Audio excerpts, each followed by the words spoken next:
I'd like to call County Council meeting, lead by the pledge by Mr. Holland. I pledge allegiance to the flag of the United States of America and to the republic for which it stands, one nation, under God, indivisible, with liberty and justice for all. Please have a moment of silence.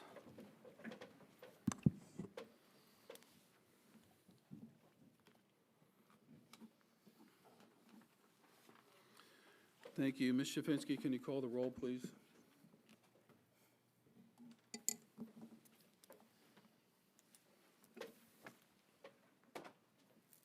Mr. Boulette? Here. Here. Ms. Fargo Hefner? Here. Mr. Giovanni? Present. Ms. Keegan? Here. Mr. Kraft? Here. Mr. Kayoum? Mr. Holland? Here. Mr. Moore? Here. All present. Thank you. I need a motion to approve the minutes of April 16, 2026. So moved. Second. All in favor? Aye. Opposed? Ayes have it. Next on the agenda is courtesy of the floor. I'm going to call you in the order that you are here. I got Lynn Nunemaker. You here? State your name and the city where you live for the record, please. Lynn Nunemaker from Wilson Borough. I'd just like to say that, first I'd like to ask, how many of you live in a borough in Northampton County? One. Okay, so you may realize that, you know, the boroughs in Northampton County are struggling. You know, we don't have acres and acres of areas to develop, et cetera. So this Dixie project is a big deal for Wilson. We don't have any available property to do anything with. We have old buildings, you know, we have old factories. And this Dixie's been a blighted area for, what, 50 years? Something like that. It's time that, you know, the county gave a hand up to this project. I'd appreciate it. Thank you. Next on the list, I have a Charles B.U. You have to say your name. State your name for the record and where you're from, sir. Good evening. Thanks for the opportunity to speak. Charles Baltic, B-A-L-T-I-C, Upper Mount Bethel Township. I'm an elected auditor in Upper Mount Bethel Township. And I actually spoke at your March 5th, 2026 meeting relevant to the resolution about ICE warehouse restrictions. I pointed out at that meeting that I thought the council was acting beyond the scope of their authority. That was reflected accurately in the minutes for that meeting. And there are two reasons for that. Immigration enforcement is a federal function. And number two, as some members of the council recognized in the discussion, property rights are also a constitutional matter, even though the county council solicitor doesn't seem to understand that. And then after my comments, Mr. Warren made a personal attack on me for being mean-spirited and heartless. Mr. Warren, I don't think, would recognize the U.S. Constitution if he tripped over it on the way to a Marxist rally. So I'm here for a different reason tonight, and that's to talk about this council's item number 3 on its agenda, which is, or number 2 on new business, which is revoking the LRTA in Upper Mount Bethel Township, which is my township. It's very curious that it's on the agenda tonight. At the same time, the Dixie matter is being addressed by this council. Seems to have come out of nowhere. It'd be really interesting to know and hear the discussion from the council about what the motivation is, what the rationale is, what the justification is, or if this council is going to act in an arbitrary and capricious matter again by withdrawing that provision for Upper Mount Bethel Township, and of course impeding commercial activity for a development that's actually already supported by 4 of the 5 members of the Upper Mount Bethel supervisors, including a Democrat on that supervisory board. So I think this council should, again, stay within the confines of your jurisdiction and act according to the law. Thank you very much. Thank you. Next on the agenda is Matt Flowers.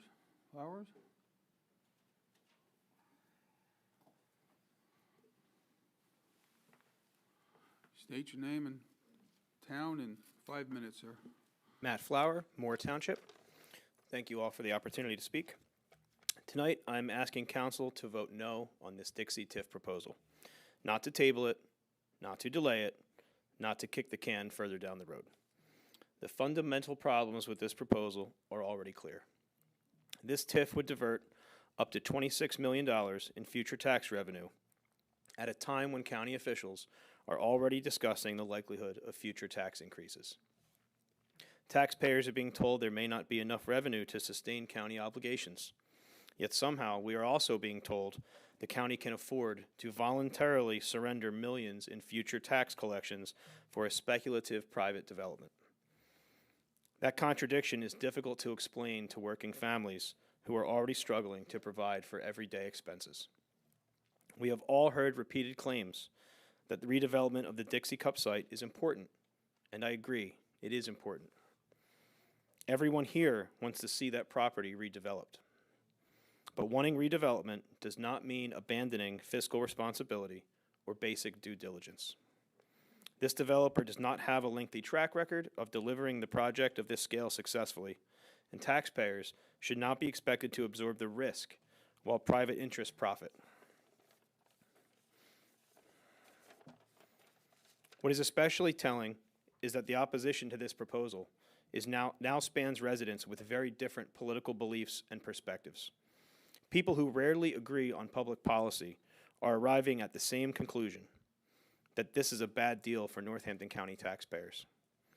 And respectfully, if council members believe this proposal still lacks sufficient public support or sufficient answers, then the appropriate action is not to table it indefinitely.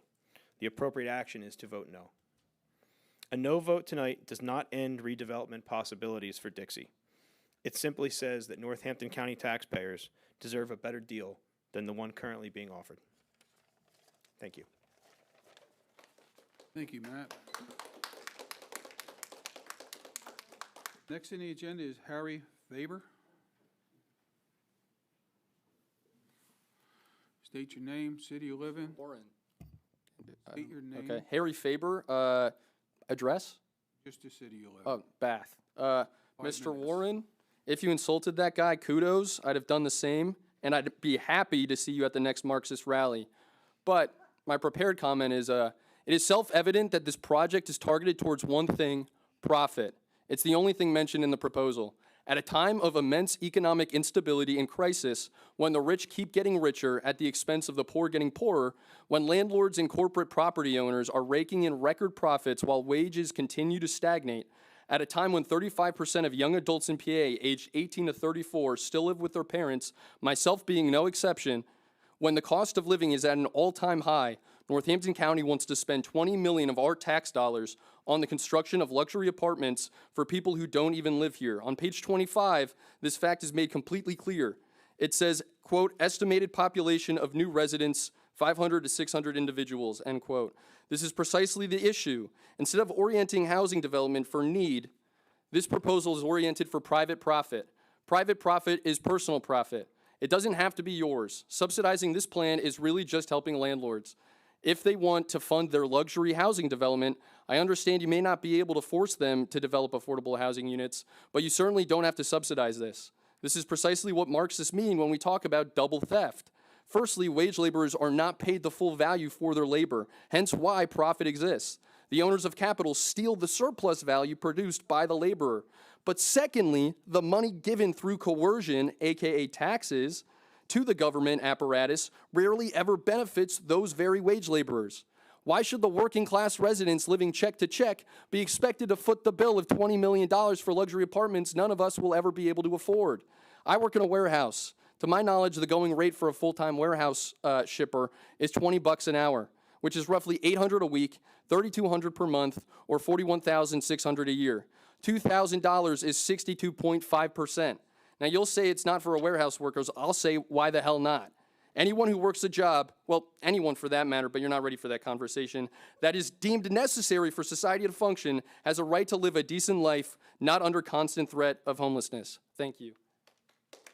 Thank you. Next one on the list is Armando. I can't read the last name, but you can spell it for us. Sure. Have it already? She has it already. Great. Otherwise, that's my whole 5 minutes. So. 5 minutes. Good evening, commissioners. My name is Armando Moritz Pelican, and I'm a resident of Wilson Borough. It's been almost 4 years to the day when I first heard about a plan for the Dixie Cup site's redevelopment. Back then, the plan was for the site to be a warehouse, and since then, the warehouse plan fell through. A new developer emerged with a new plan. The TIF was rejected by the last council, and then it was reintroduced again earlier this year. In spite of my critiques over the past few years to improve the TIF and potentially find a way for passage, my criticisms of the TIF have been equated with opposition to the TIF. So, in that spirit, I'm tonight asking you to vote no. There are many reasons to vote no, and here are a few. Vote no because the county, the borough, and the school district need the $26 million over the next 20 years. Vote no because the developer has already been awarded over $1.3 million in state and county funds. Vote no because the remediation of the site is not a blessing, it is a basic responsibility of any property owner, one that has been neglected by Wilson Park Ltd., the previous owner, for over 40 years. Vote no because Wilson Borough hired a consultant to evaluate the TIF, and that consultant's report has not yet been publicly disclosed. Vote no because the borough is on the record saying they'll go ahead with the TIF whether you approve it or not. Vote no because it is an outrage to provide a tax benefit for luxury housing in a school district with the third fastest increase in the poverty rate in the Commonwealth of Pennsylvania. Vote no because there will be no affordable housing units on site. Vote no because the county should not be in the business of building housing, or, if you prefer, vote no because the county should be in the business of building housing. But $2 million isn't enough to replace the units that would otherwise go into a redeveloped Dixie. Vote no because tax revenue should go towards supporting the most vulnerable among our neighbors. Vote no because the developer who can't make this project pencil out maybe shouldn't have spent $11 million on a site that was assessed at less than $3 million. Vote no because the Democratic Socialists of America oppose it. Vote no because the Northampton County GOP opposes it. Vote no because any Democrat who cares about affordability would never support giving $26 million to a luxury housing development. Vote no because economic development and community development are intrinsically connected, and anyone who tells you otherwise doesn't know what they're talking about. And finally, vote no because the development of the Dixie Cup site is an inevitability. Let us consider 3 scenarios where the TIF is rejected. Scenario 1, the developer up and leaves because he can't get the TIF. I would hope that the current county and borough governments hold this property owner accountable. The site's neglect over 40+ years is a legacy of the previous owner, Wilson Park Ltd., and of the elected officials who failed to hold that owner accountable. Any current officials who think failure to pass the TIF will doom the site to another 40 years of abandonment is confessing that they lack the political will to hold a property owner accountable. Scenario 2. If the developer continues his work and finds he needs more funding to make the project work, he can either negotiate a new TIF or he can find partners willing to fill the gap. Developers can be highly adaptable individuals, so let's not sell this one short. And scenario 3. The current developer is incapable of completing the project. The remediation work that he's already done positions the site for somebody who has the funding to get it done. In all of the testimony I've heard over the years, the goal has always been to redevelop the Dixie Cup site. And I would venture to guess that most people don't care who does it, as long as it gets done well and it serves the community. With that, I appreciate your attention. I look forward to your vote. Not withdrawal, not tabling, a yes or no vote. Thank you.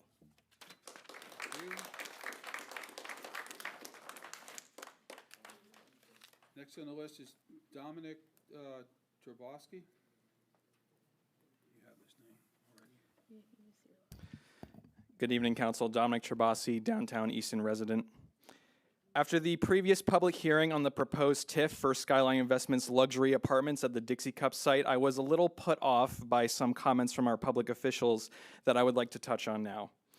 Perhaps most disturbing of them all was this idea of there being this need for high-end living in Williston, that somehow there is this large group of people in the community who are experiencing downward pressure in the housing market and are being kept in apartments that are just too cheap for their price range, a point made by County Executive Zorinsky. So I ask, where are they? Where are the folks who are just begging this council, please, more luxury apartments. We need something more expensive. It's simply too cheap to live here. Because all I've seen during public comment are people from across the political spectrum agreeing on one simple fact. Giving a huge tax break to a wealthy developer with little benefit to the community is a bad idea. To look around at the affordability crisis we're facing and say, you know what we need? Subsidized luxury building is incredibly tone deaf.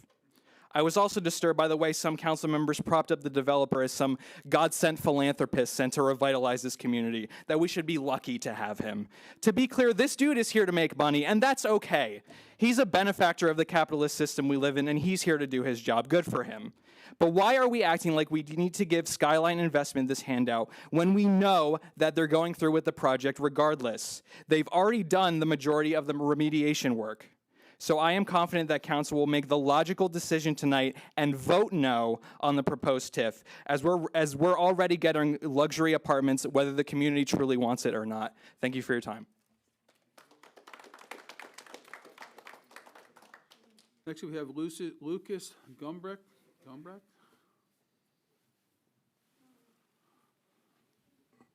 Good evening, everyone. I didn't realize I wrote my full government name there. My name is Luke Gumbrecht, or Lucas, on my birth certificate. I live in Easton City. I grew up in the shadow of the Dixie Cup. And this, as I said last time, is incredibly meaningful for me to see succeed. I just happen to see the success of this development to include affordable housing. So again, thank you for hearing me speak on this, this evening on the Dixie TIF. I want to remind the audience that this project is going through with or without taxpayer funds. 400 luxury units will be built on that site with or without county tax incentives. The property has already undergone significant remediation. The back taxes from the previous owner, they're paid, and the Dixie Cup has been brought to the ground. The developer's own website declares the Lehigh Valley as a prime place for investment. This fundamental value of our home should be for taxpayer benefit, not a private developer. We must recognize the strategic placement of Northampton County in the Northeast Corridor, something I was able to recognize at 16 when I got my license and was able to drive anywhere I wanted, or to the best places in the country. We cannot allow for private developers to make us believe that we must soften the risk of their capitalistic ventures without meaningful benefit for working people. Working people are the first to feel the burn of economic stressors. We must pivot to securing the safety and security of our working class. Our working class who descends from the previous generation, who clocked in at the Dixie Cup to earn their living every day. I am upset enough that luxury housing will occupy those hallowed halls of labor. But I am furious that we are once again entertaining the idea of tax incentives that were already rejected by the last council. Hold this vote tonight and vote no. No more delays. A resounding no so that Brian Barty, the developer, stops circling the block of this courthouse looking for public funds for a private luxury project. I want to see this county succeed. We all do. So let's do it together. Thank you. Thank you. Next on the list is Don Bazet? Thank you. Barrett. You got it? 5 minutes, Don. I know, I got 5. So I'm going to read you just something I put together. And if for those of you who don't know me, I'm the mayor of Wilson, so I'm just kind of putting it out there. But for over 100 years, I know the house is pretty stacked tonight, but over 100 years, the Dixie Factory was part of Wilson. It was part of our identity. It sat empty for 43 years, and for 43 years, watching one of the most recognizable buildings in the community fade away while people ask, why does nobody do something with it? Why is nothing being done? Now somebody is finally doing it. Over the last several years, we've had public meetings, zoning meetings, hearings, TIF discussion, LERTA discussions, publicly in the borough and at the school district, planning reviews, traffic studies, because I, of course, heard traffic was going to be another issue. We've also had countless environmental work, countless community opportunities for input. The borough and the school district, all these meetings with engineers, developers, and we sat there, and many of these meetings had empty chairs. I think this meeting has more more full chairs than our meeting has, because it's usually 9 council members and 2 people there. So, but now we have social media, and this has become an official planning department for the county. Social media is where everything is done. I don't see a lot of people here from Wilson. There's a couple, but not many. And of course, most of them don't come to our meetings. Historic preservation, traffic concerns was the first one. Traffic studies were already completed, submitted. It's actually part of the packet. Then I heard historic preservation concerns, okay? They are literally restoring and preserving the building and refurbishing it, and the iconic cup is going to continue to shine as part of the property. They brought it down this week. And it was great because I actually heard a lot of discussion on the building. It actually brought the discussion. And yes, I actually heard, how will people know how to find their way home with the cup temporarily gone? It was all over social media. Oh my God, 43 years, I don't know how to find my way home, the cup is gone. After 43 years of an empty building, I have to admit, I'm amazed the emotional power of a giant cup, positive or negative. And I'm glad for these people here discussing this, because either way, you're getting publicity you need. The tower, it means that people care about something and they respect it. But while social media debates about watches, rumors, and memes about the borough, school districts, and what they're trying to focus on, in the meantime, as speaking of the borough and school district, the two largest taxing entities, okay, we make $30,000 a year on that empty building. $30,000, all right? So where this 20-some million dollars is coming, I have no idea. Now, looking at it, you guys are still going to be collecting your taxes on this, correct, when it's done? It's just going to be at the current rate, and then you get paid on the back end. So I don't understand where it's coming. We're getting paid our $30K, but then we're also collecting earned income tax. We're also collecting rental tax because, of course, it's a rental property. So we're getting a lot of different revenue that's coming in that we're not getting now than if we let it sit for another 43 years. Okay? So these are the two largest bodies, and we're the organizations most financially impacted. Not Moore Township, not Bath, not Easton proper, who was putting in 200 luxury apartments with a $2.3 million grant they got from the state, as well as on the LERTA list. And they're getting tax revenues, but there's no outrage for the luxury apartments down in Easton. They're going to have 28,000 new apartments before the end of 2027. 90% of them are on the LERTA list, and they're getting tax breaks. But it's all coming to this building because it draws attention. People also forget the borough receives $30,000, what they talked about, and once completed, the revenue that they're going to be earning from it is great. The real stuff happens here when my property value goes up. I'm sorry, I'm tired of being bargain basement Wilson, all right? Bargain basement borough. And as Armando stated earlier, 90% of the borough is in poverty. How much more can you go with affordable housing than Wilson Borough? So you want to keep all the luxury in Easton and push all the affordable to Wilson. Is that what we're doing? Because we don't like it, because there's going to be a tax break. Even more confusing is watching other communities receive incentives and the applause. Hey, you just redid Easton Iron and Metal, a brownfield site. Here's $2.3 million. Hey, Wilson, our developer's giving you $2 million. Boo. He's here for profit. Well, the guy who owns the silk mill, I think, is the one who's on that. He got $2.3 million. So I'm just kind of frustrated. And yes, eventually it's going to raise property values.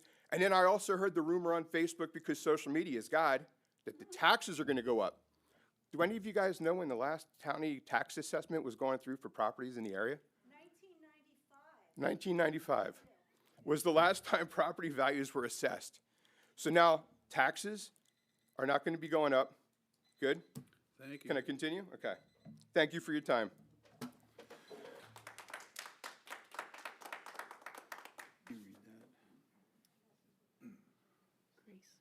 Grace Hurd.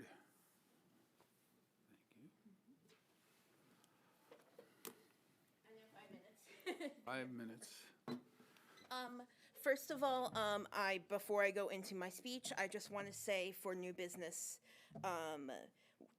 introduction to ordinance affirming protection for election workers from threats, intimidation, harassment, and violence.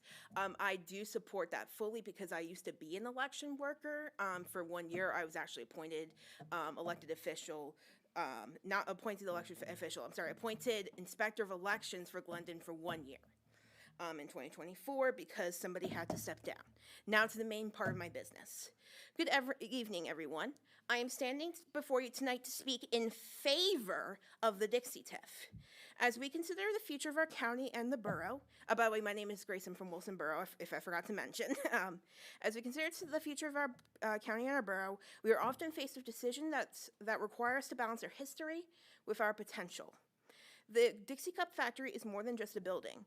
It is a landmark and a treasure of our community.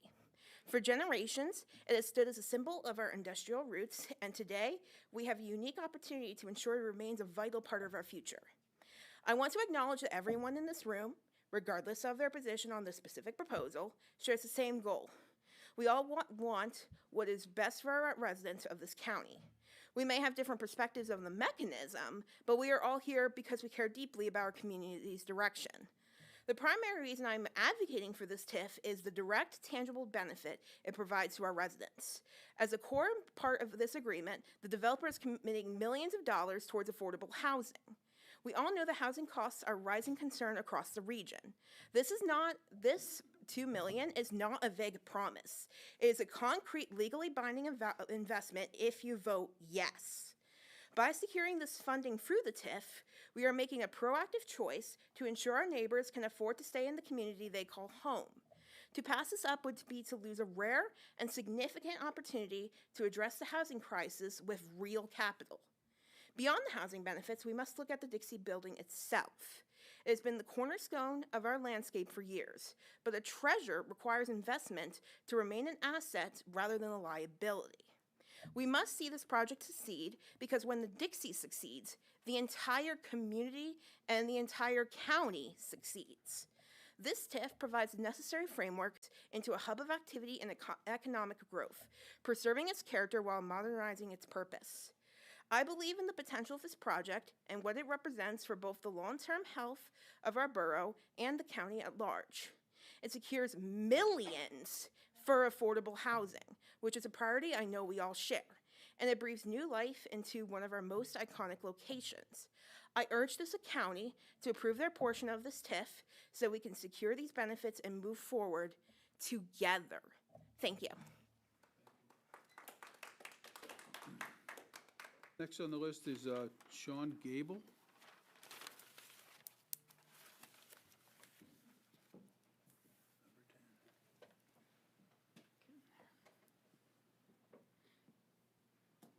Good evening, and thank you for allowing us to speak. My name is Sean Gable. I am a Wilson Borough resident. I have proudly called Wilson Borough my home for 30 years. I have raised my children there, and now my grandchildren are now being raised in the same borough.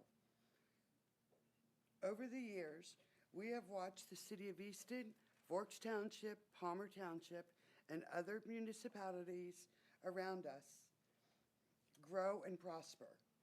That growth is part of progress, and I'm happy and even proud that these places are succeeding and growing and developing, and most of that development and growth came from your support here at the county level. Now, Wilson Borough has an opportunity to grow, move forward as well. This project will be a positive step for the residents of this borough, but its impact will far extend beyond Wilson itself. The people living in the Dixie will support our local economy. They're going to be spending money in nearby stores, restaurants, businesses throughout the area. They will also be participating in all the festivals that happen right downtown Easton and anywhere else that Northampton County has all these festivals. These will be people bringing in revenue to this borough, to the county, and local communities. This project represents an important opportunity for Wilson Borough and for the county as a whole.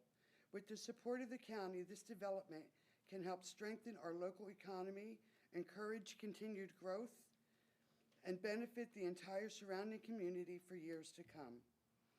As a borough official, I have been on council for 5 years. I'm in the beginning of my second. I've been a resident for 30. I believe in this borough and I believe in this project. I would never do anything, and nor would any of my counterparts on Wilson Borough Council do anything that would hurt or put our residents in financial harm in any way. We are here to benefit the borough, but along with benefiting the borough, we are going to be benefiting the community as a whole. I really hate to see, and I did actually go through the building this past week. For the first time, I got to tour the Dixie building and got to see the amazing prospect that this could become and how vital this is to our community, not just the borough, but to Easton, to Palmer, to Forks, to Bethlehem, to Allentown. This could be a big deal. Everyone that I've heard complain about this are not Wilson Borough residents. We are Wilson Borough residents. Both of our tax bodies have approved this and want this to go forward. I am asking that you please let us move forward and grow like the rest of the communities around us. Thank you for your time. You. I believe the next person is Cameron Kunzum?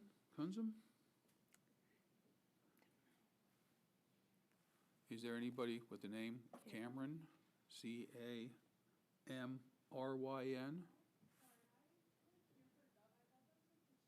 No, you don't have to. Okay.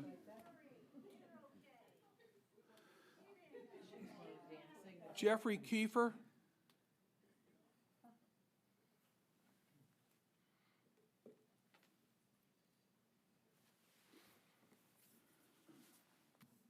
Good evening, Jeffrey Kiefer, Bangor, Lower Mount Bethel Township. Not Dixie Cup. You're good. Newly elected to supervise Lower Mount Bethel Township supervisor. So, learning my way, been around. Two of you's familiar faces from when I was on the Conservation District, which I'm happy to be off of that fiasco of a board. The reason I'm here tonight, being on the Lower Mount Bethel Township supervisor, I've started to shake the tree a little bit in our township.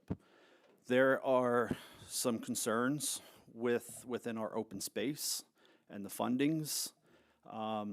We are trying to, I'll back up, back in 2018, what is called the Meadows was purchased through our open space funds. That property is down on the Bangor Martins Creek highway down there. We spent, I believe the township spent over $490,000. DCNR's put in over 200. The county put in 30,000, I believe it is, to the grants.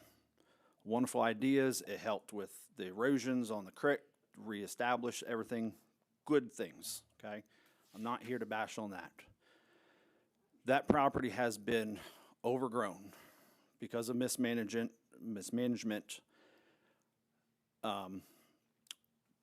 It's full of weeds, noxious weeds, poisonous weeds. There's trail systems on there. So when I came on the board, I'm trying to clean the township up, make things better, make things nicer. We introduced the farming concept down there. It would be approximately 20-some acres. The walking trails would still be around the edges, but we would get rid of all these weeds. And we're not talking corn and soybeans. We made it very strict as far as legumes.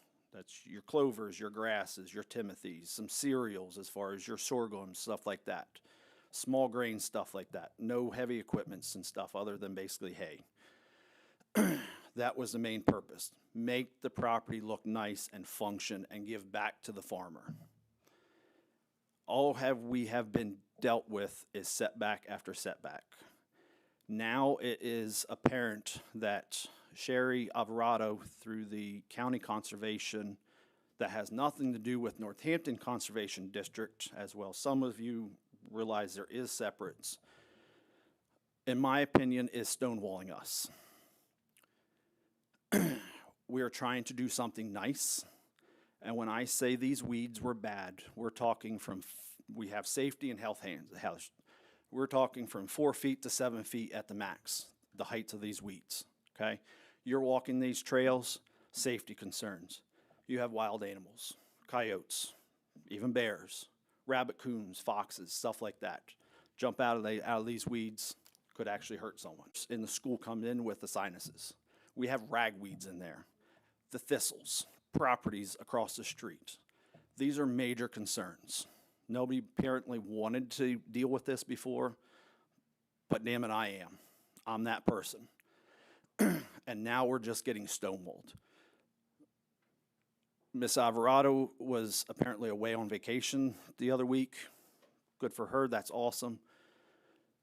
She came back, from what I understand, she told our manager she would get back to her. She had to talk to the solicitor. She would get back to her Friday, Monday at the latest. We had a township meeting Monday night.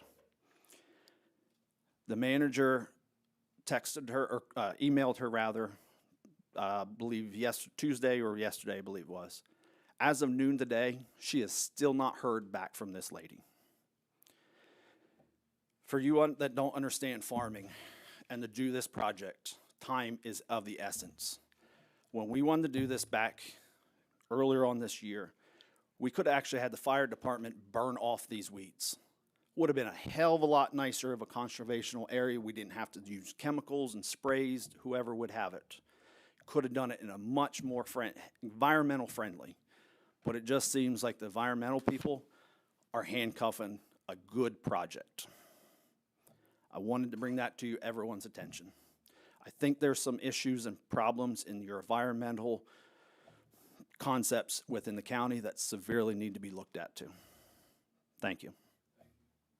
And I did have papers and everything for everyone. I am a farmer. I had everything in the truck. I had to send a nephew for parts to Lancaster tonight so we could finish something, so I apologize. But if you request, I can send everything all over to you so you understand. Get them to our office. Will do. Thank you. Next person, I believe, it says Dawn Davis, or David, or something.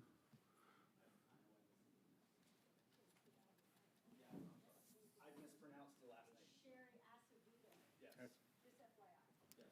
Sorry, I apologize. Davis, I think she'll spell it. State your name and your city, please. Hi, my name is Dawn Davis, and I live in Tatamy. I used to live in Wilsonboro, but a few years ago, I got married, and my husband and I bought a home. When I heard about this, at first I thought, well, okay, that's great, new apartments and everything. People need places to live. But when I heard who was really going to be footing the bill, it's not right. It's not right for taxpayers to be paying $20+ million to an investor for what? Seriously, for what? Yeah, people want housing, people want something affordability, but I don't think Wilson or Northampton County or any county in this part of Pennsylvania needs extremely wealthy people just showing up and saying, ooh, we don't like this. Seriously?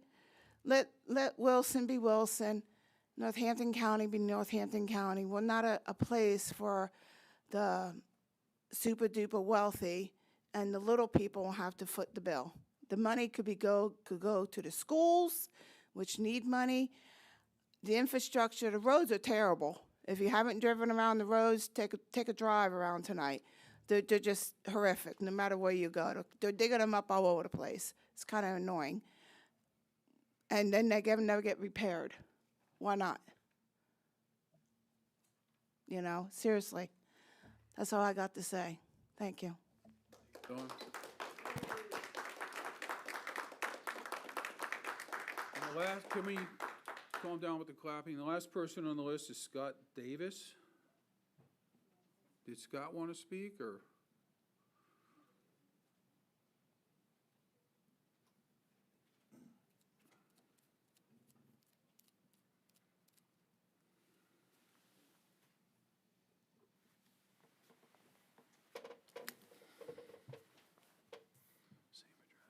My name is Scott Davis.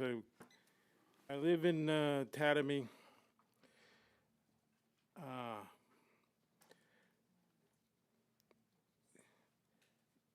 Wilson's a good place, but the developer needs to find money from some other source. He shouldn't be picking people's pockets for that. Thank you. All right, that is the list. Does anybody else wish to address council tonight? Miss?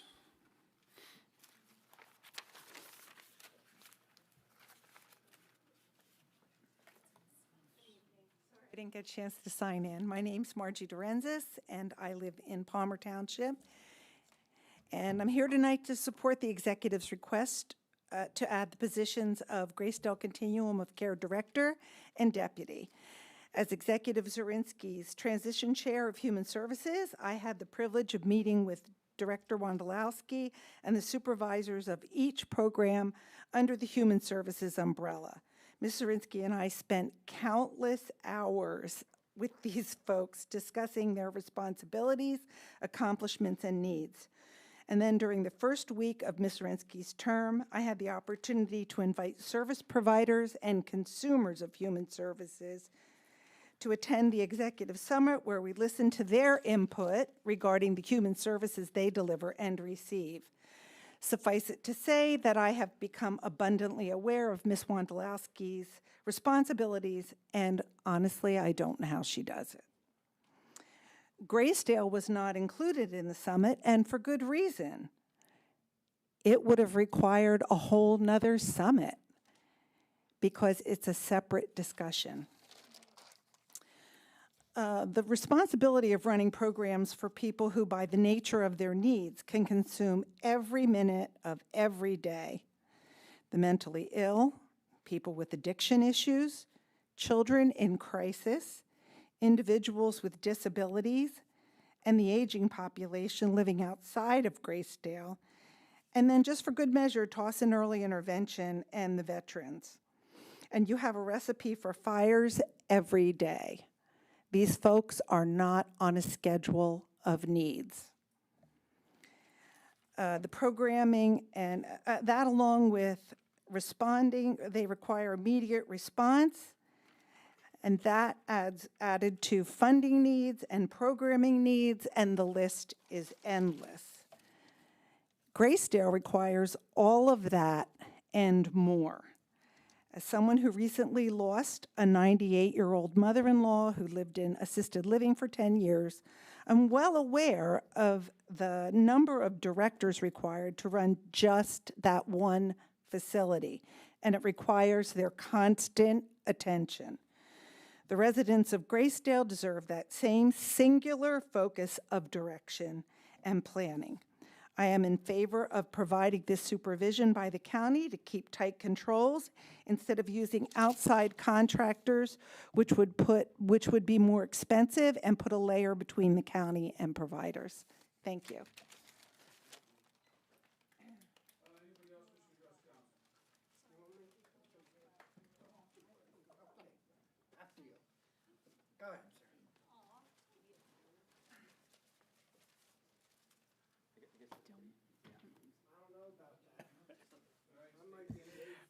Joe Welsh, East Allen Township. I really hadn't planned on speaking tonight, and I've looked at this issue from afar, the Wilson TIF issue.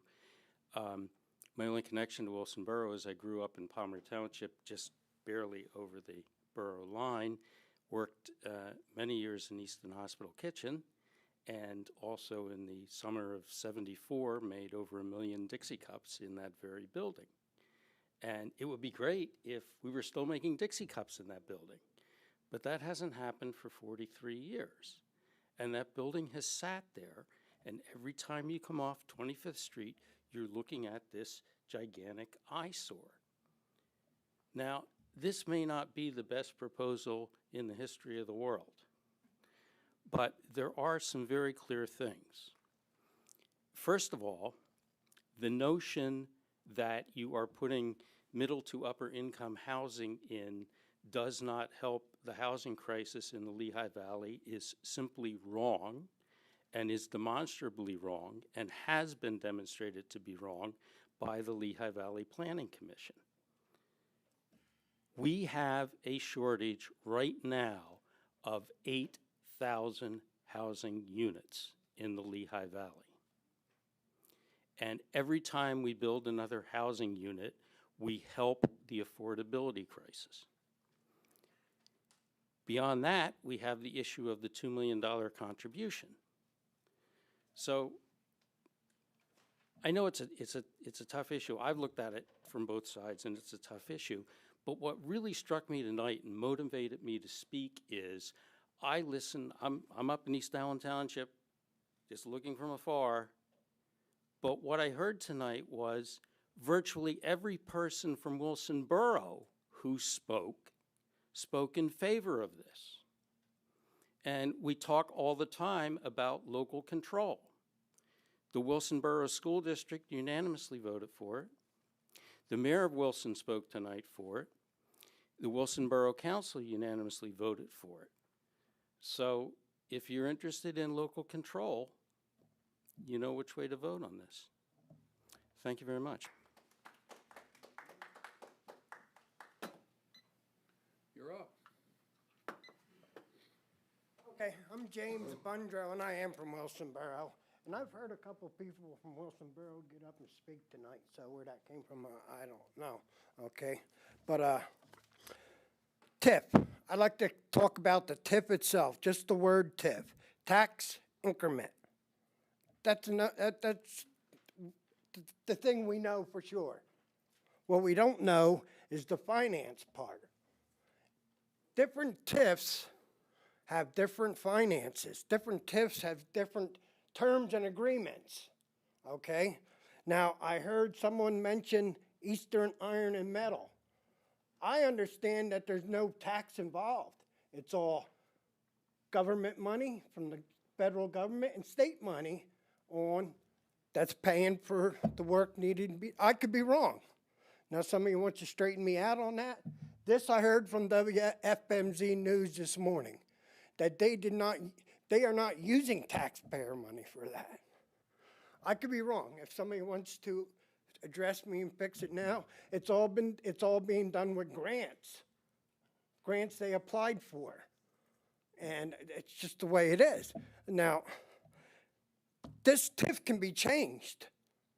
This TIF, you can have your own terms and agreement for any TIF. Last time I was here, I heard talk about Bethlehem. You don't know how their TIF is. You got to look at the terms and agreements. I mean, you just can't make comments. Then I heard that the TIF is a tool in the toolbox. I tell you what, I've been a maintenance mechanic all my life. It's the guy and the person reaching in there and grabbing that tool and doing the work. There ain't no tool involved. There's tools involved, but you got to have somebody who's going to put this to work and do it the right way, okay? And financing, 20 years on a contract? 20 years on a tax contract? And you know who's doing the financing? Me. The people of Wilson Borough are going to finance this for 20 years. They're not getting, people in Wilson Borough right now can't afford to go buy food. People in Wilson Borough can't afford to put gas in their car. They got families at home, and yet you can bring in a developer and let him go to town on our taxes. Take some of them taxes and buy us some food. Take some of them taxes and get us a break on gas. Do things for the community.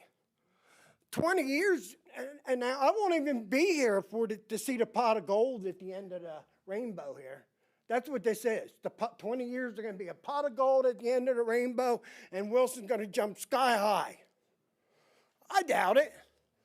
I know at Bethlehem, when they came in up there, they said that they were going to give everybody a tax break on their local taxes. You vote for this, you get this in there, you're going to get a tax break. You know what kind of tax breaks the people in Bethlehem got for them casinos? Nothing. You hear a lot of promises, and 20 years down the road, it's hard to keep promises. 20 years down the road, there's terms and definitions on these TIFs that it's going to be lawyers figuring it out.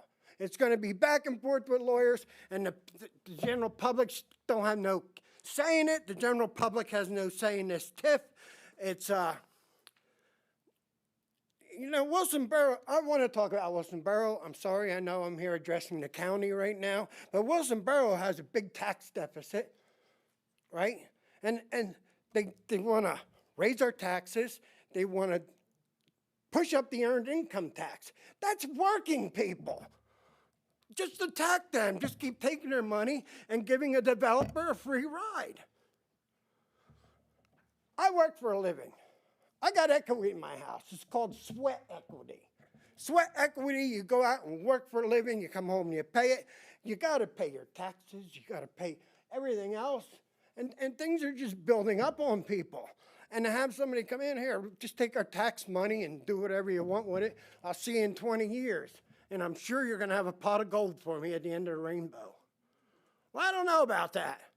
And like I said, these TIFs, there's terms and agreements. Why, with all this delirium, we're going back and forth talking, why hasn't somebody come up with a handout saying, here's what this TIF may look like in 20 years? Instead of talking it and making the numbers up, why isn't there a piece of paper, a handout? And I'm done. I'm a working man, and it's no good to put a working man in. Is there anybody else who wishes to address council tonight? Please.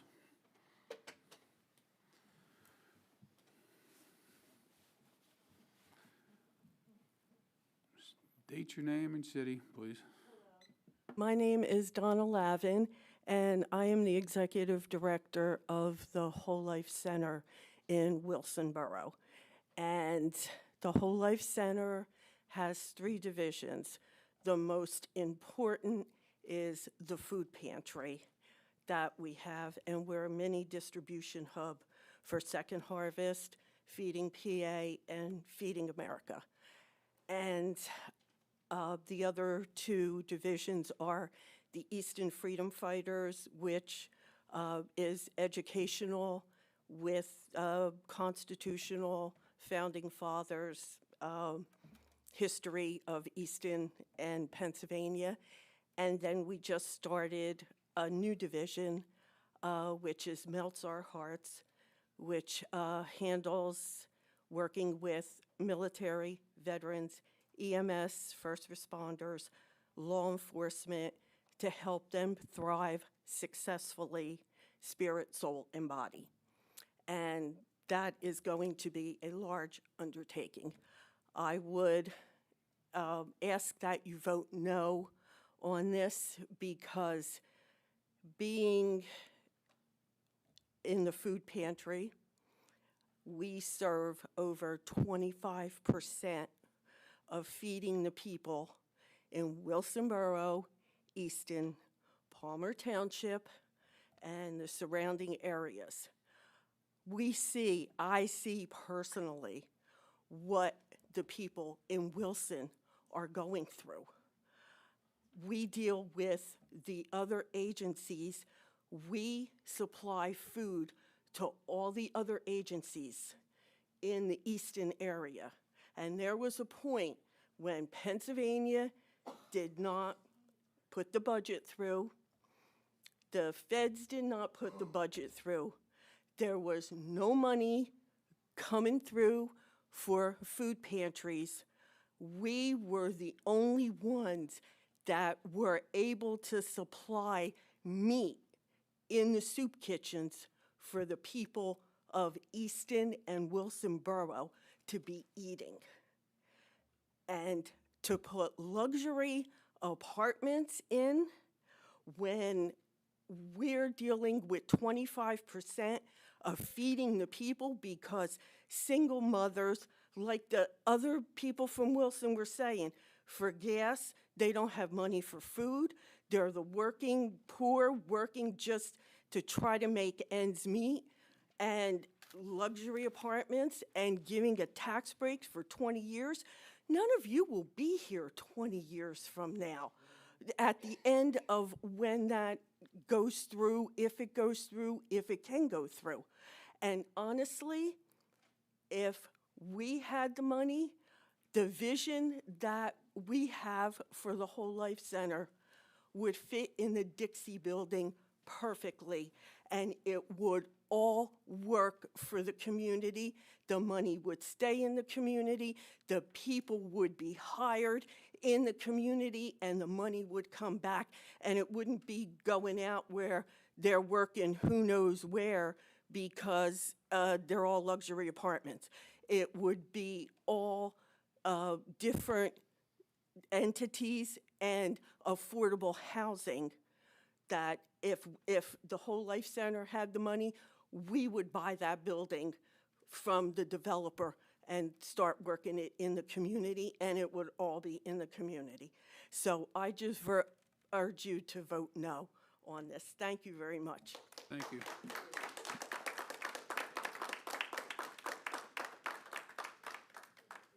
Next on the agenda is the county executive's report.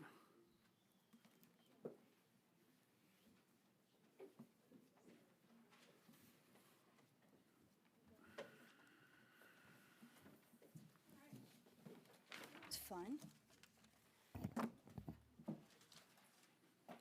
You have 5 minutes. Don't you dare! You will not silence me, Ken Kraft. Well, I have a lot to say. You just listen to all this. And we appreciate everybody who comes out to our meetings and speaks, because this is how democracy works, right? And everybody has varied opinions, and it's good to hear them all. So good evening, President Kraft and members of council.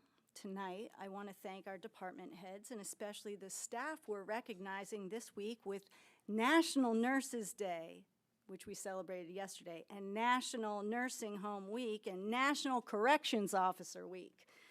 Fun fact, it's also National Teachers Week, National Tourism Week, and next week is National Police Officers Week.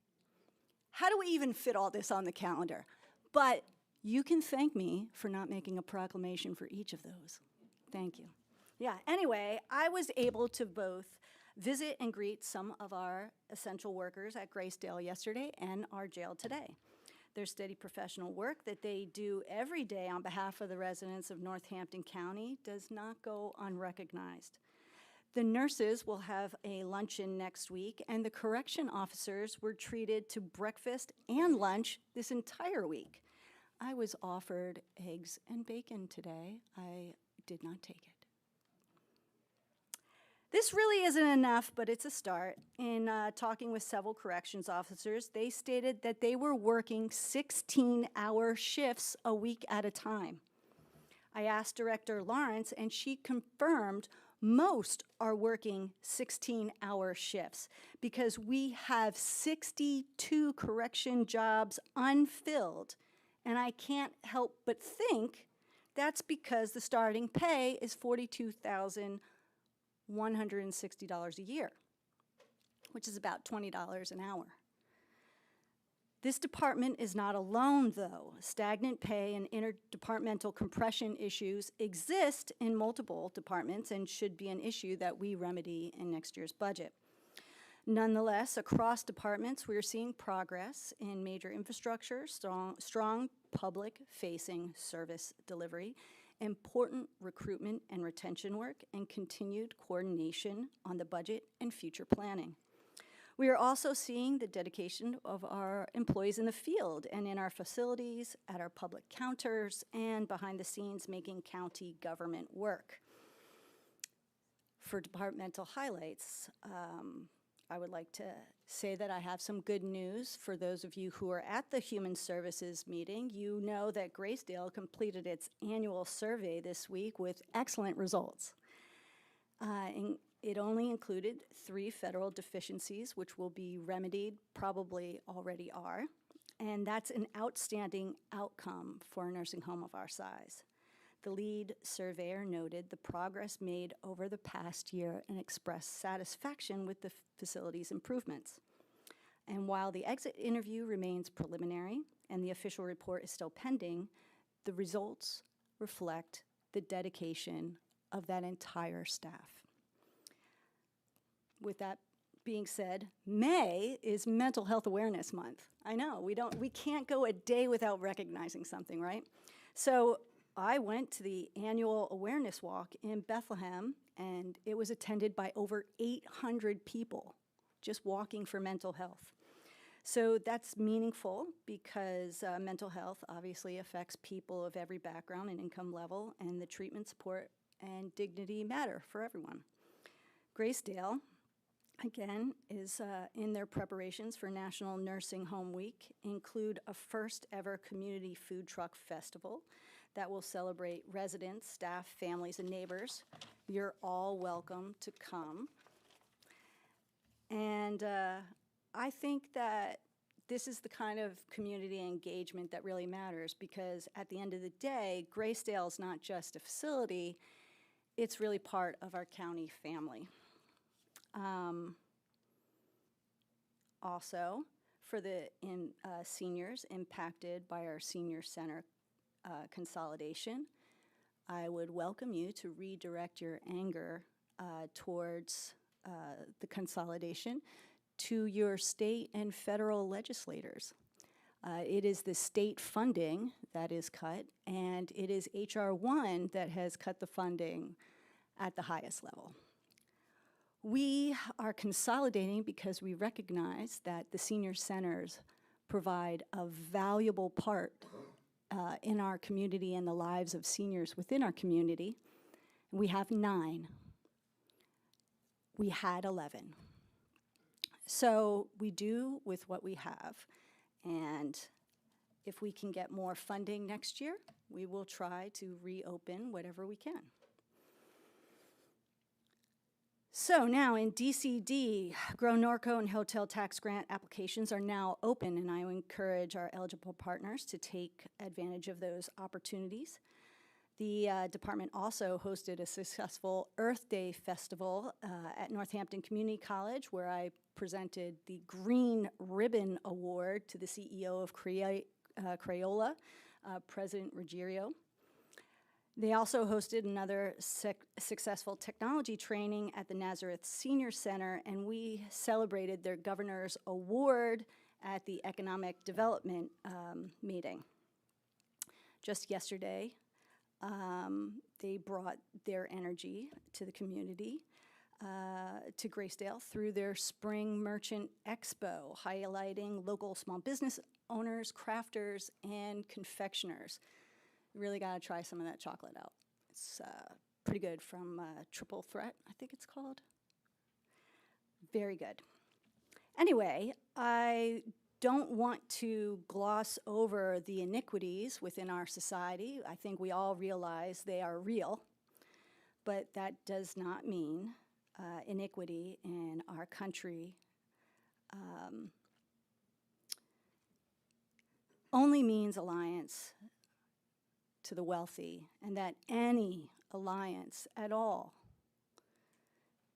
to someone with wealth is a betrayal of the working class families or the poor.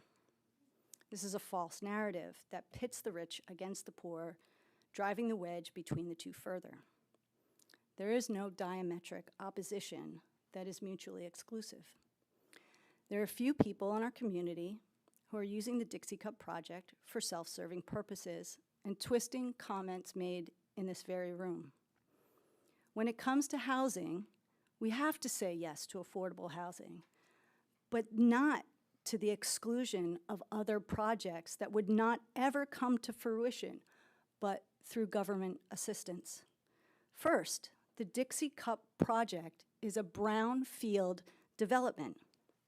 That means it is more expensive because of the environmental remediation. And that damage happened decades ago.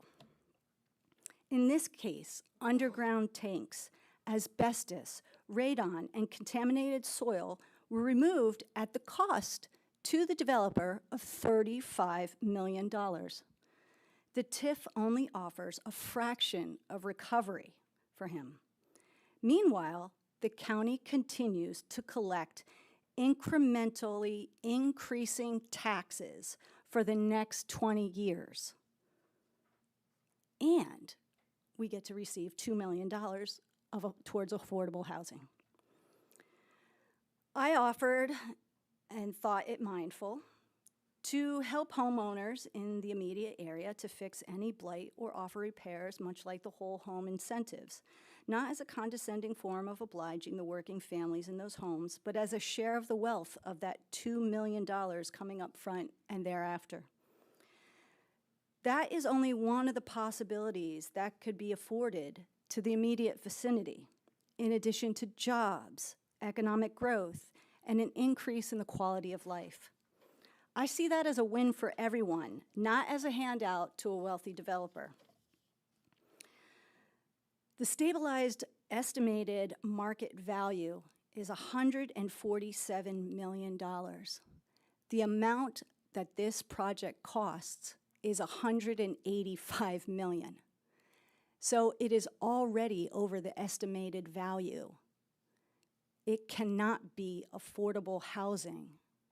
Not because we are trying to make billions of dollars of profits off the backs of working class families, but because remediation and projects like this would not be possible because the amount to create this project is more than what it's valued.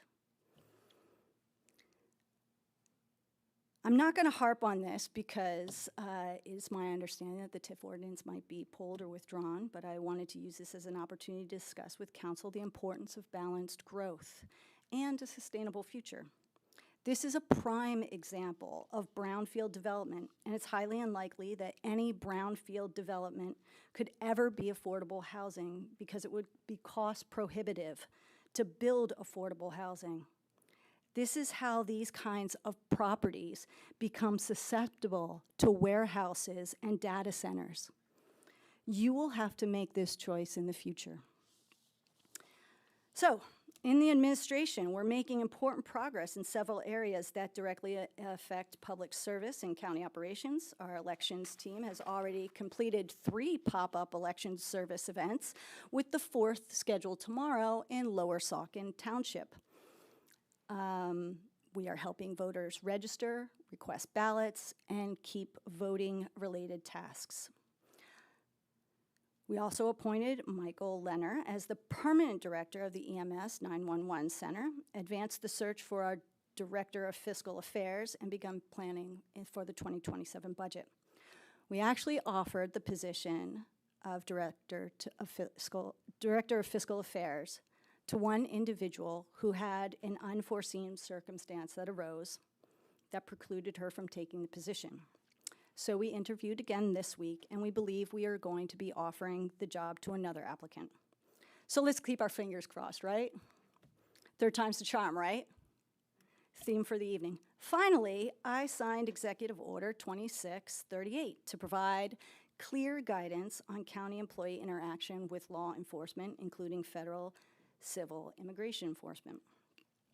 The Department of Fiscal Affairs itself remains the backbone of county operations, processing transactions, supporting payroll and technology improvements, and moving ahead on procurement for the parking deck project. Public Works continues to deliver visible results, and one of them is the Meadows Road Bridge in Lower Saucon. Yeah, that's completed, and we're actually having the final inspection tomorrow and a ribbon cutting at 11. You are all invited. Yep, permanent roof repairs on Graysdale to the southeast wing, damaged in the March windstorm, are underway, and we expect that work to be completed in about 2 weeks. We also received qualified bids for the parking deck replacement, and recommendations will be coming to council for consideration in the May Finance Committee meeting. Human Resources has hired and onboarded 12 new employees since the last council meeting, and I appreciate the department's work in supporting recruiting, testing, and outreach.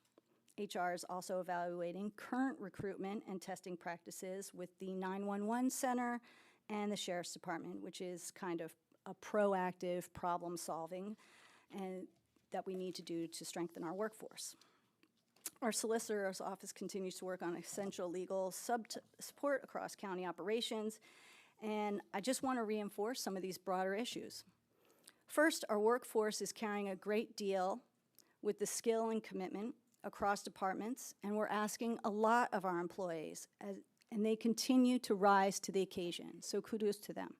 Second, our capital and operational planning are moving in the right direction. From the bridge to the parking deck to the roof repairs and budget preparation, we're staying focused on both present needs and future responsibility. Third, The scale of human services and Graysdale continues to reinforce why county government must think strategically about the continuum of care. I would ask to speak on this specific topic when it comes up on the agenda. These functions are central to our budget, our workforce, and our public mission. We must continue to organize ourselves in a way that reflects that reality and prepares us for the future. Finally, I want to thank Council for your partnership and attention to the work happening across the county government. Your oversight matters, your questions matter, and your willingness to engage with these issues helps us keep moving forward in a transparent and responsible way. I'm proud of what we are accomplishing so far, and I'm confident that with continued focus and collaboration, Northampton County will keep delivering for the people we serve. Thank you.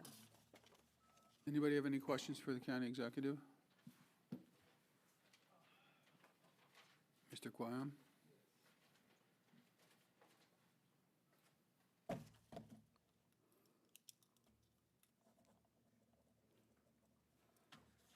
Hi. Hello. Today you issued the executive order regarding ICE.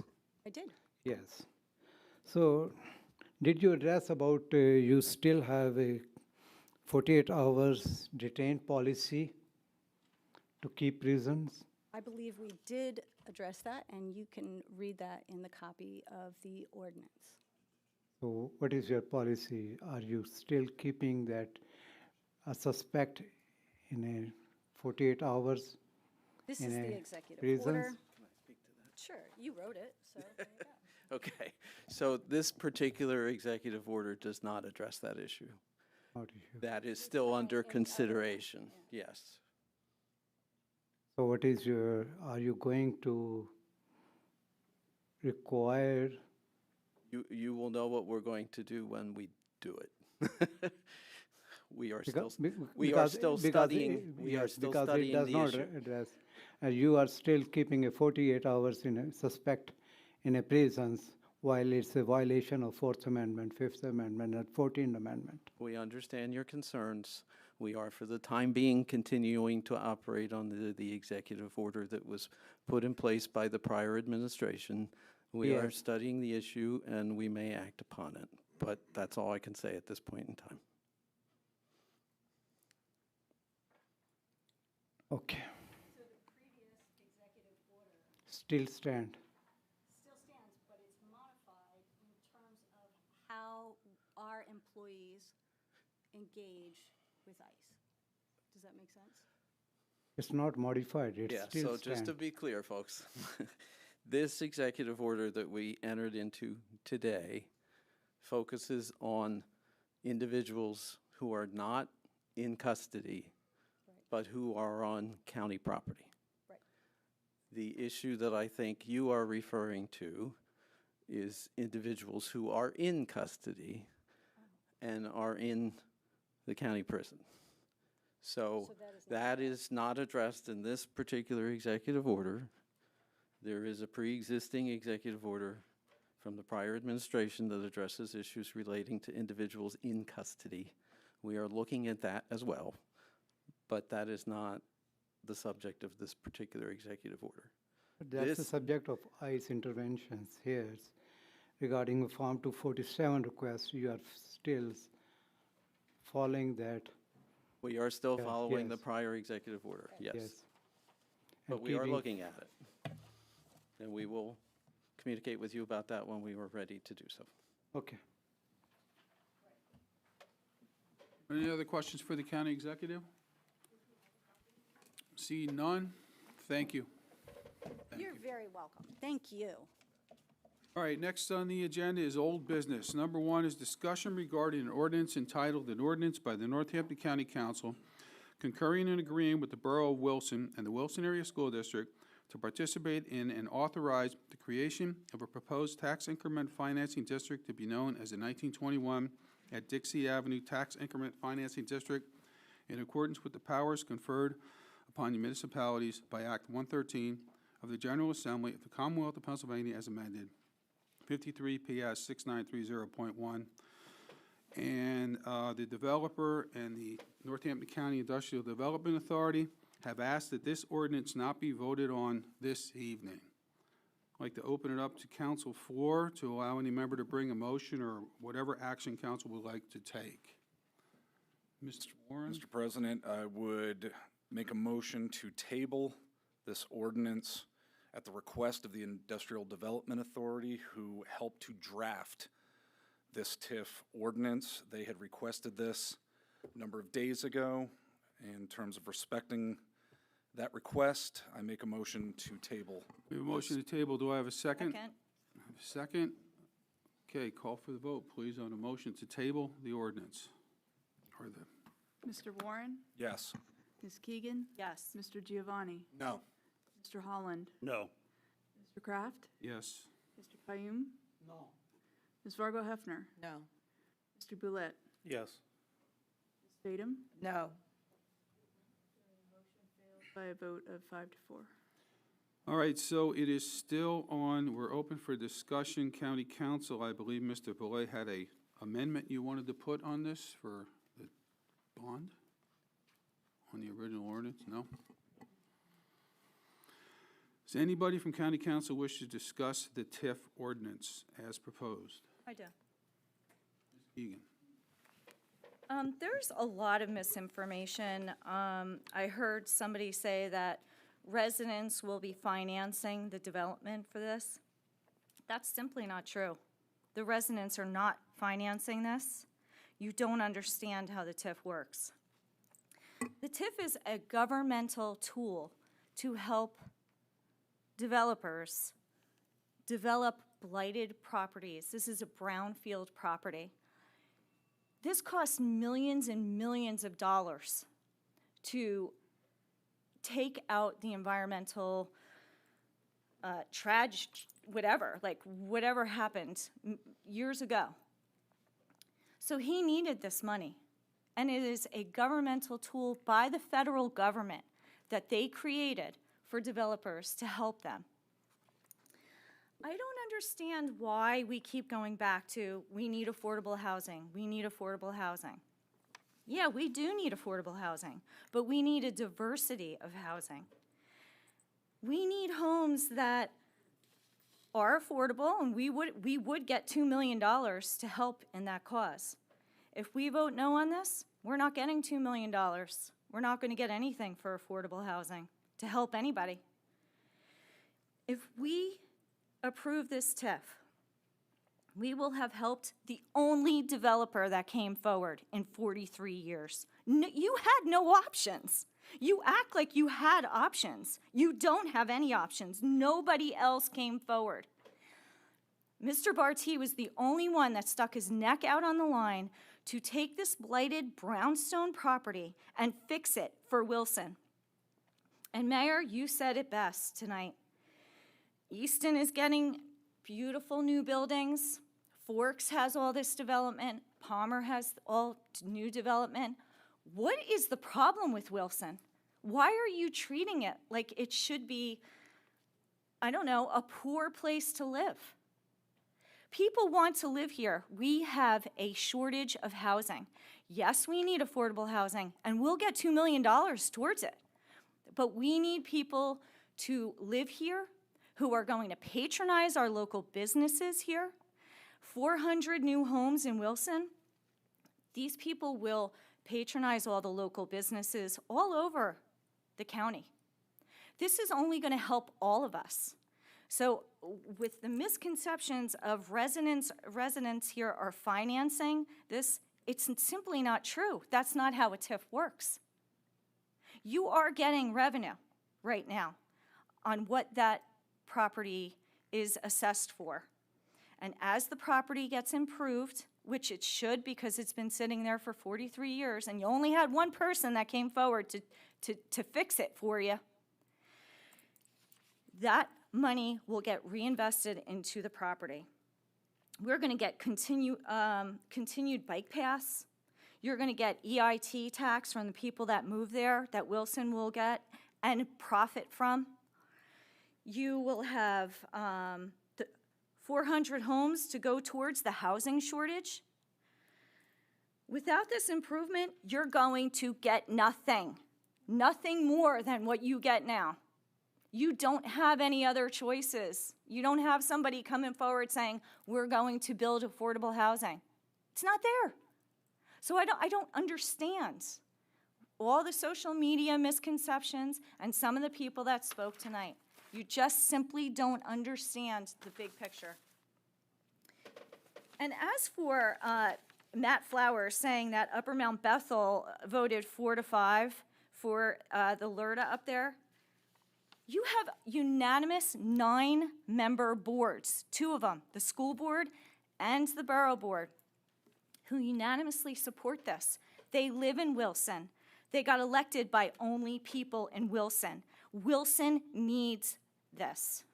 Wilson needs this. And the people who were elected there and live there unanimously support it.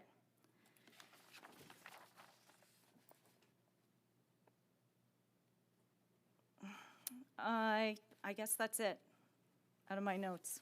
Thank you. Thank you, Ms. Keegan. Anybody else from council wish to address, to speak about this issue? Yes. I will put my input. I will go to the little backgrounds. Developer is asking our 3 taxing body for a massive TIF giveaway. From Northampton County, $5,675,208. Wilson Borough, $13,399,776.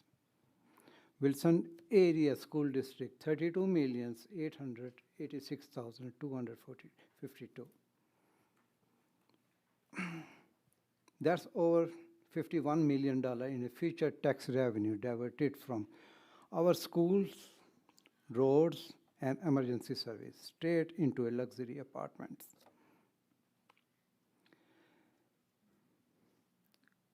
From $1.3 million to $147 million would dramatically increase the base of and the property value.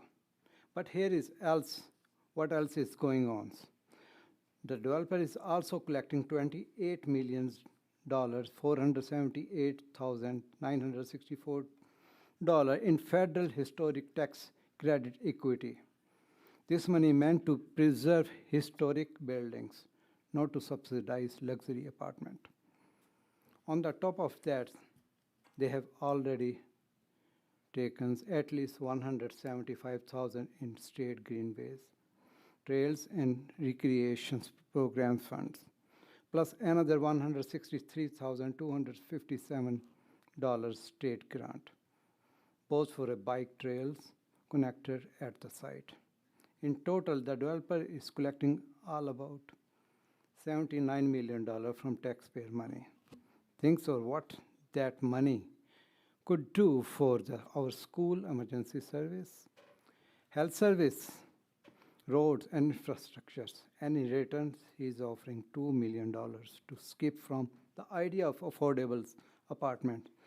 That is 10%. I don't know from where this 10% idea came. This project, for me, this project is of the rich, by the rich, and for the rich. The upper class has purchasing power. In United States, 10% people have almost 50% purchasing power. Top 1% people have almost 33% purchasing power. They can get what they want. The problem is that lower middle class, the essential worker who works at retail stores, drivers, industrial workers, and nurses at Grace Trails, they cannot afford to live here.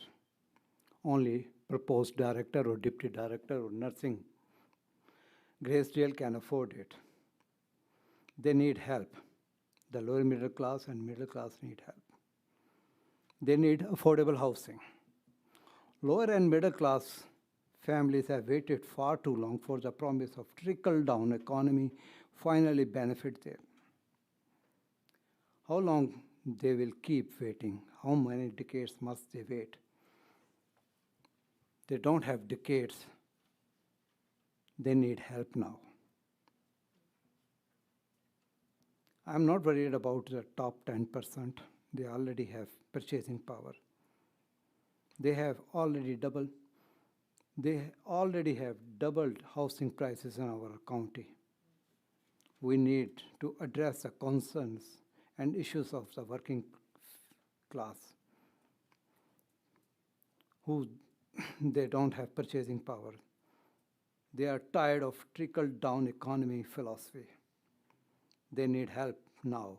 So no, we will not trade 79 million in taxpayer money for $2 million promise. Thank you. Anybody else from council like to address this matter? Mr. Warren.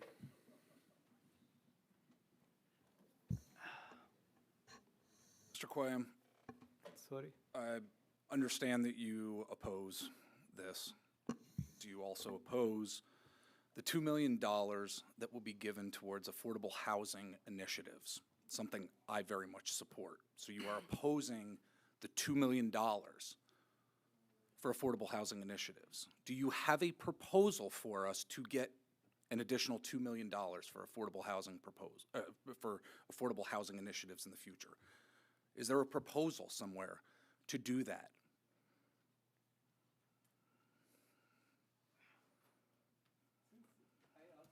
That developer is carrying on this project. He want to continue this project without or with TIF too. When he can carry on this project without TIF, so why not just leave the TIF out of project? That wasn't my question, sir. My question was, we are going to be able to obtain $2 million for affordable housing initiatives for the future, where we can partner with Habitat for Humanity, we can partner with Shiloh down the road. If we vote this down, if this body votes this down, we will not have that $2 million of affordable housing funds for future projects. And my question is, do you have a proposal for us to get that $2 million so that we can really embark on affordable housing initiatives in the future? We should save our $79 million to giving them. These are taxpayer dollars. So You did not answer yes. my question. Thank you very much. Thank you. Does anybody have any other, Lori, you want? No, other people had their hand up. You had your hand up? Miss Fadum, please. It's Fadum. Fadum, yeah, I know, I'm gonna say it for years until I get it right. Thank you. I just want to preface this by saying I have zero social media presence. I also don't have a proposal ready for anybody regarding affordable housing. I've only been here a couple of months. But I do want to say in my previous job, I did manage luxury apartments, so I understand that world. And I saw firsthand how it operates. Working families, young professionals, seniors, I saw that they couldn't even financially qualify to live in some of these apartments. And I saw them priced out of their communities they call home overnight. Even if they are this proposed project, say you're operating at 94% occupancy, you're still in a position to make money hand over fist. $2 million is nothing compared to what they can make. Public incentives like a TIF should be targeted towards those sort of realities and investing in development that meets demonstrated community need. A proposal centered on luxury apartments doesn't address the challenges that Northampton County is facing. It doesn't close the affordability gap. I just don't see the justification in taxpayer-backed financing. We need projects that deliver clear, measurable public benefit, not market rate units. Even if you move in, say, $350, get great move-in specials, $1,700 a month. That lease term expires. It's going to face a rental increase, isn't it? And guess what? Our state doesn't cap rental increases. It could be 3%, it could be 12%. Again, you could be priced out of your home overnight. I'm glad that we're discussing this up here, because this is a discussion of a very great scale, and it should take place here on the dais in full view of the public. All right, our constituents deserve open, honest dialogue, not private persuasion, which leads me to feel compelled to address a recent action that I find deeply concerning. The former county executive contacted my current employer in what appears to be an attempt to influence my position on this matter. It's clearly a breach of professional boundaries. My responsibilities as an elected official are independent of my employment, and any attempt to leverage my workplace in an attempt to sway my vote is inappropriate and unacceptable. I was on the fence before, but I'll tell you right now, it's a solid no.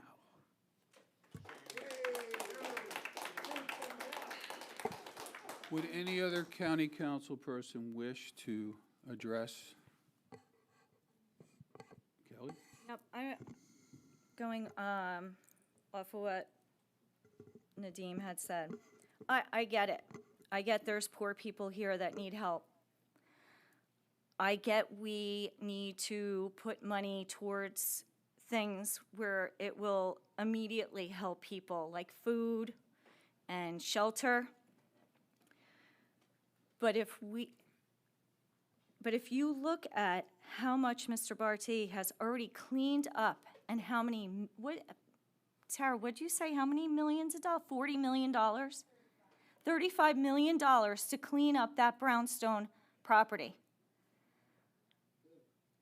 Good, so he should, so now he should just walk away, he should not get anything? He is the only person that came forward and he cleaned up that property. You could have been sitting around and walking all over the place in a toxic, with things in the soil that are toxic, but he cleaned them up. Enough comments from the I'm crowd. speaking. I get you're mad at all of the things because people need money, but to punish this project by voting no, because you're going to say that money could have went towards this or that money could have went towards that. That's not the opportunities we have in front of us. You're going to vote no because you're mad, but voting no is not putting your anger towards the thing that you should be putting it towards. Mr. Barty is here to help our community. He cleaned it up, and we should support him so that he could finish this project so that these people could move in and fill the housing deficit, or help fill the housing deficit, to patronize our local businesses, to increase the EIT revenue for Wilson. There's so many benefits to this that I don't know how you could say no. But putting your anger towards this one opportunity it's misdirected, is what it is. Anybody else from council wish to speak? Lori? I appreciate that we have an opportunity to discuss this tonight. I think some of us have sat and listened to this more than others. Thank you, Mr. Barty, for doing what you should be doing as a developer on this project. I'm sorry that the previous owner didn't bother to do the cleanup that he was supposed to do, but that's not this council's problem. And if you chose to buy the property and you chose to develop the property, then it becomes yours. People have referred a lot, people have said a lot in an effort to make this go through. It's been voted down twice, 1.5 times already. It's being recycled again. It was an attempt to not vote on it tonight. I'm not exactly sure why, but at this point, I've heard enough. I've heard enough before. I'm not bought and paid for by anybody. I'm not an acolyte for anybody. There have been people that have called me and tried to influence my vote before. They don't do it now because they know where I stand. This is not a slap toward anybody in Wilson Borough. Yes, there were 2 9-person boards that voted a certain way quite a while ago, represented probably by the same attorney who was probably compromised at the time that he managed the case. I apologize for your problem with that, but it's not my responsibility. This is a tool. It's not one that I think this council needs to use at this time. I think that affordable housing is appropriate and it's important. The $2 million is our money. It's money that's owed to us, and it's a low ball because I don't think that the tax rate's going to be the same by the end of this year or next year. And so that means more money coming back to us. And the way it's proposed now is not to be used in Wilson Borough, at least at this time. Now, Ms. Zirinsky may have new ideas about that. We could hear about that later. But and the brownfield. The brownfield part, I think, is interesting because there's something else on this agenda tonight that council granted brownfield grant money to, and then when it was delivered, it was manipulated into a loan instead of a grant. So one person's being given a lot of latitude and credence and expected us to fall in line and in love and make it happen, and then other people are not so much. As far as the comparisons to Easton and Bethlehem, again, I wasn't here when certain people got those. I have been here for some. I just don't think this is a good deal for this county. And Mr. Barty has said innumerable times he could do this without us. So I believe him, I hear him, and I'm going to continue to vote no. And I also really don't think it's appropriate for council members to call other council members names or act like it's incredulous, because we all have our own minds. I think the term bonehead was used a few weeks ago, like we're boneheads if we don't vote this way. Well, then call me a bonehead. I'll own that moniker with pride. Thank you. Anybody else from county council wish to address? Go ahead, Dave. So I'd first like to just start by saying congratulations to Mr. Barty, because the amount of interest and pressure and activity around this has been really quite astonishing. So I'm not sure why that is, but you've done a great job in marshaling your resources and your advocates to try to get the development done. So I'd like to just take a step back from the discussion. It's a lot of heated discussion, and recognize, if we can, that this government gets a bad rap a lot, and rightfully so. I think this is really an opportunity to stop and look and realize this is how government's supposed to work. People are here expressing their opinions. We have varying opinions on the dais. People have contacted us. They've certainly contacted the newbies, who didn't vote last time, with passionate arguments pro and against, and expressing their opinions. And that's how it's supposed to work. So I think we can take a moment, at least we can all agree, that this is democracy, right? This is how it's supposed to work. And regardless of what the outcome is, I think we need to recognize that, and hopefully, we will continue moving forward with it. So that being said, I just think it's important to at least acknowledge that and appreciate the people that have come here. I will express regret to Ms. Fadem. That's a very unfortunate incident, and I will say that myself. I've had some kind of borderline unsettling conversations with people who have reached out to me to try to lobby or influence, which, to a point, that's what we're supposed to do. People are supposed to let us know, as your elected officials, what is it that you want us to do? How should we represent you?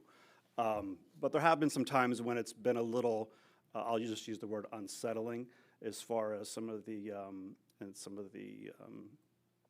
level of intensity with that. And I'm ready to vote. Thank you, Mr. President. I was on part of the council when we voted this down before, and I get a lot of emails, a lot of phone calls from my people up in my District 4, and they definitely don't want me to vote for this. because they know that eventually we're gonna have to come back and raise taxes. Don't know how much, but we're gonna have to do that. There's too many things that were skipped in the last budget. It's $40 million less than it was in 2025. So we need to get up to where we need to be. So I'm just going to vote no on this also. And I think it's time to make a motion to make a vote no. A no vote. All right, so if that's done with the comments, the Northampton County Industrial Development Authority had asked us to have this ordinance not be voted on tonight. Do we want to honor NCIDA's request to not vote on this as they asked? Do we want to move on for the night and get to the next part of business? It's my understanding, and I asked Mr. Deschler to explain to us very clearly what that meant. I believe he gave us a legal opinion that we have 3 options, and I'd like to exercise the option to call for a vote. And if it passes, it passes. It can't pass, but it can be voted down. And so I'd like to motion that we do so.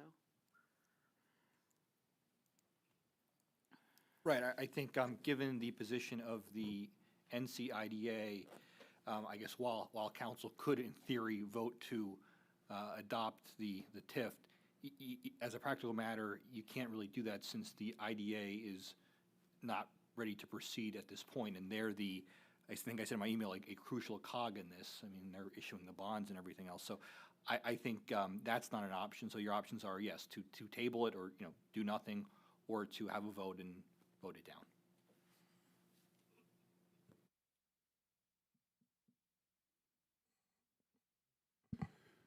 Any other discussion?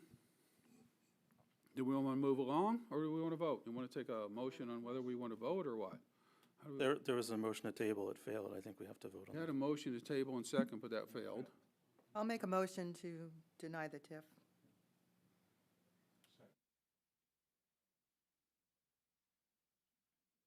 Yeah, you can't Hold on, quite I do don't it think like we that. can make that motion, correct, Mr. President? no. Because we have the ordinance right in front of us here. Right.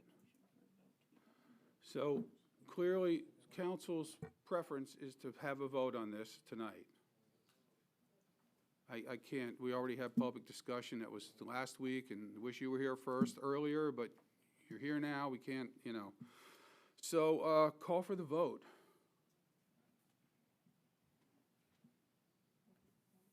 Votes for the TIF. You're voting for what's here. Oh, okay. Mr. Warren? Yes. Ms. Keegan? Yes. Mr. Kraft? Yeah. Mr. Payam? No. Ms. Fargo Hefner? No. Mr. Boulette? No. No. No. No. By a vote of 6 to 3. Next thing on the agenda is a public hearing of an ordinance entitled, okay, cut with the clapping, all right? Next thing on the agenda is a public hearing of an ordinance entitled Ordinance Amending Northampton County Administrative Code Article 2, Administrative Code Organization Article 6, Department of Human Services, and Article 13. Excuse me, Procurement- excuse me, excuse me. Hey. Excuse me. Yeah, Heard. Yeah. Article 13, Procurement and Disposition of County Property. The ordinance was introduced by Ms. Keegan and Ms. Fathom.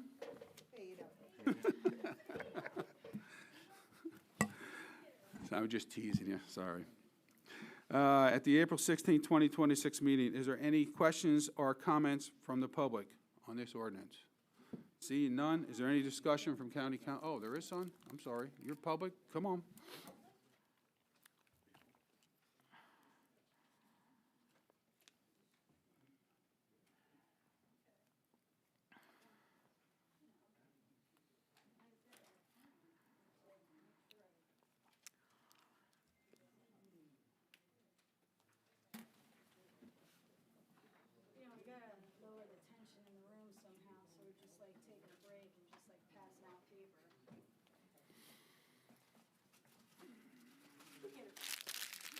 Always relieving tension. I don't know. What? Always relieving tension, right?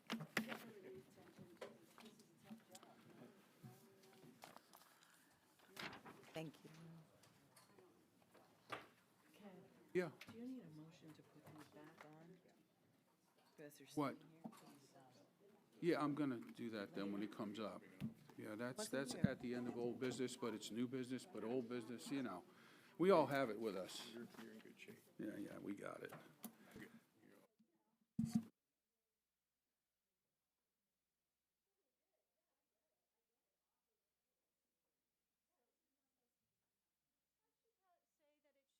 Council. Although I think you do have this.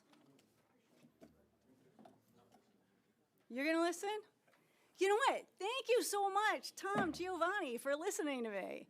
You know, who would have guessed it, that you're going to be the one who listens to me? Okay. Hey. Yeah, I gotcha. So anyway, good evening again, council, president, members of council. Tonight, I'm asking you to consider a practical organizational change that reflects the reality of what Northampton County already manages: Human Services and Graysdale. They are no longer a separate line items in practice. They are one of the county's largest, most complex systems of care. We're talking about a combined workforce of 1,318 employees across Human Services and Graysdale. So a footprint that represents more than 60% at the chart over here of the county's annual operating budget and spans 2 physical locations that are 10 miles apart. That scale requires more than a traditional department structure. It requires a dedicated continuum of care model with clear leadership, accountability, and strategic alignment. Why this change is needed? The county's current structure was built for administration, but the work now demands integration. Graysdale, aging services, supportive living, behavioral health, housing-related transitions, and community-based care all intersect at the same point. These residents who need coordinated services, they don't need siloed programs. When one cabinet member oversees a workforce this large, the role becomes too broad for day-to-day operational coordination alone. A continuum of care department gives council and the administration a single point of accountability for strategy, service, alignment, and long-range planning across the entire care spectrum. So you could see here that this represents county staffing by department. The red is Human Services and Graysdale. Those are other lines segmented in blue, show what other department heads oversee in terms of employees. So on April 15th at the Personnel Committee meeting, I presented a proposal for a Continuum of Care department, and I am once again recommending the creation of a new Department of Continuum of Care positioned adjacent to Human Services to serve as the county's integrated care and planning hub. This department would not duplicate Human Services. It would organize the systems that Human Services, Graysdale, and partner agencies already rely on as they relate to Graysdale specifically. Its purpose would be to coordinate the full continuum: nursing care, supportive living, and a future campus-based development reflecting the needs of the continuum of care across the 364 acres upon which Graysdale occupies. That approach reflects the direction already being discussed through the Graysdale continuum of care items on the council agenda. So the continuum of care director is necessary because the county needs senior executive leadership focused on strategy, external partnerships, funding alignment, and long-range system design. This is the person who can oversee the transition from separate program management to an integrated care model while ensuring the county is positioned for grants, partnerships, and capital planning. We already discussed how Lehigh County has a supportive living care and nursing care that run tandem with each other, and how the supportive care actually assists in the fiscal responsibility related to the nursing home. I know that you know that we make a $7 million contribution from the county every year. This would help alleviate that. So why council should support this? Council should support the structure because it matches the size of this challenge. The county is already responsible for a very large workforce across human services in Graysdale, and those operations are central to both resident care and budget stability. Council should also support it because the county has also already signaled interest in formalizing these roles with agenda items for continuum of care job descriptions and personnel requests for a director and deputy director.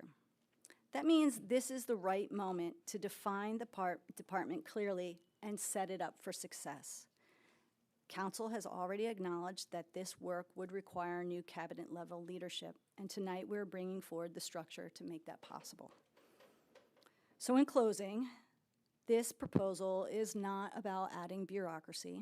It's about building the leadership structure required to manage one of the county's most important responsibilities and assets, caring for our aging residents and vulnerable populations with dignity, coordination, and long-term financial responsibility.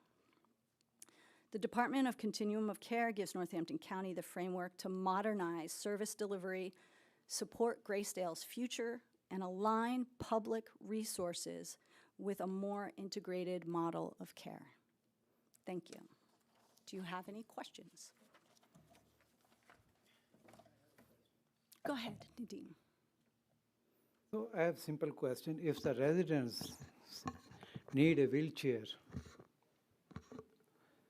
somebody is living as a patient over there, first he will ask to deputy directors for these approvals of wheelchairs, and then deputy director will ask to director continuum for his approval, then he will inform to administrator. It's not as truncated as you think. The director of nursing will oversee the staff and the care. This is more about the strategic leadership and planning for the continuum of care. So think of it as organizational leadership rather than the operational leadership that you're talking about. I think that's what you're talking about. I mean, you're talking about medical supplies, right? You're talking about a wheelchair. I'm talking about the extra layer of management you are putting there, and same things they will ask to directly administrator. Now they have to go to deputy director, then director. No, that's then- not how it. That's not necessarily how it'll go. But this director would report specifically to me, and right now, Ms. Wondolowski is running between both buildings and trying to manage all of this. And what I'm basically saying is that the role that she performs in human services and Graysdale are too big for one person. And if we add the supportive care so that we can sustain Graysdale, this will be an even larger operation. So you are saying this model is failed, and new model will come and it will. The reason why this current model is not working as well is because of the cuts in Medicaid and because of how Medicaid reimbursements go. We always have a cash flow deficit at Graysdale because we're waiting about 18 months for those intergovernmental transfers to come through. So it's a cash flow issue. If we have a supportive care unit, we alleviate the cash flow problem. How these two positions will increase the cash flow? The new two positions, director and deputy director. Because these positions will help in the planning, organization, and leadership in enabling us to get this new structure. Are you lacking of planning? That's Yes, why? we're lacking in capacity because Ms. Wondolowski is pulled in many different directions right now. Present directors, present administration doesn't have a capacity to make a planning? That's the same question you asked me already, and I Yes. believe that I answered it. Ms. Wondolowski does not have the capacity with 1,300 employees under her. There are several bargaining units. I think, what is it, 6? So it's a daunting task, and what we're trying to do is become more efficient and have more oversight at Graysdale so that we can understand and proceed with a structure that will keep Graysdale and sustain it now and in the future. Does that make sense? I understand what you're saying, but anyhow, thank you. Your chart doesn't have, I see there's a whole bunch of directors on here, but I don't see the prison. I don't see a number for that. It's over here. It's over there. It's way over here. Okay, because, these are all positions that have directors and they're all like 130 and 120. So, The prison has like 5 wardens, right? no, the prison has one director. 1 director, but how many wardens? One. No. They have one warden. There's only one warden. There's deputy wardens.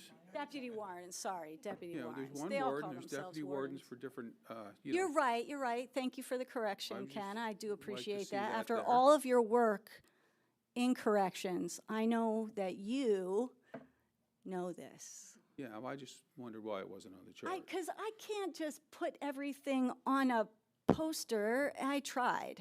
It would have fit. It would, you would hope. Maybe if we would size that All right, down a does little bit. anybody else have questions for Ms. Zirinsky's presentation? I have a comment. Yes, please. So when we spoke about this at the Personnel Committee meeting, I said at the time that I am supportive of this because of the fact that Ms. Wondolowski has a much broader portfolio than any other cabinet secretary between aging, healthcare, children, just, it's extensive when most of the other departments are much more focused. Seeing this chart, really puts that into a deeper perspective. Between Human Services and Graysdale, it's almost 4 times the staffing of the next highest level department. I don't have experience managing a nursing home or managing human services, but I have worked in the corporate world for quite some time. And I don't know any corporation that would look at a chart like this and say this is a good organization.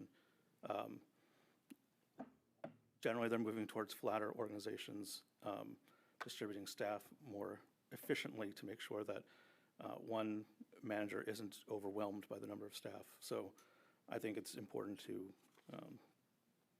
reduce those discrepancies. So that's my comment on this. Mr. Borgo-Hefner. Thank you for your presentation. I hear what you're saying, and I appreciate the effort to try to make something happen in a different direction at Graysdale. I just don't know that this is it, in my opinion. I think that there are positions already at Graysdale that could be used, that could be filled, that could serve what you're proposing.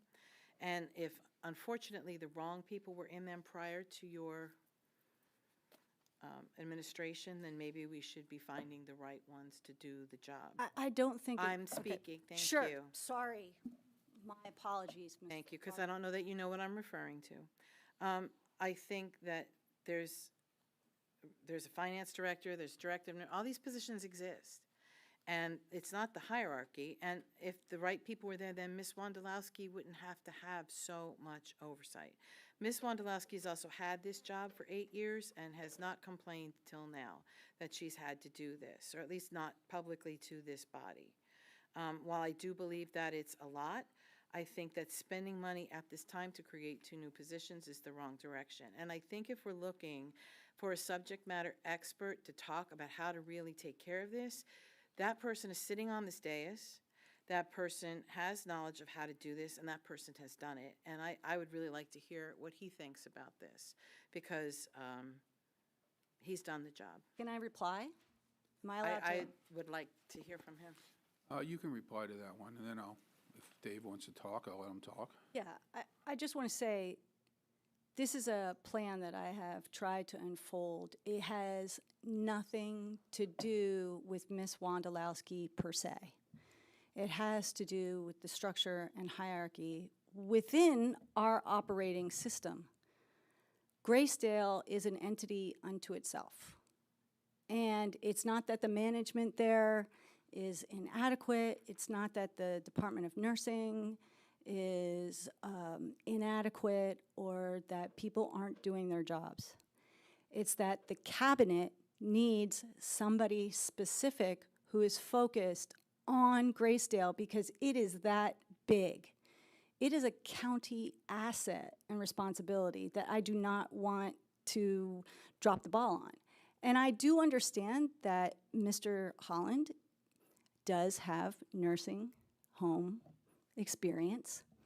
I have also talked to many individuals with nursing home experience and St. Luke's and nursing staff there and nursing care and people who are in the continuum of care. There are many models for this, including the Philadelphia model and another model that I can't remember. It sounds like endless, but it's not.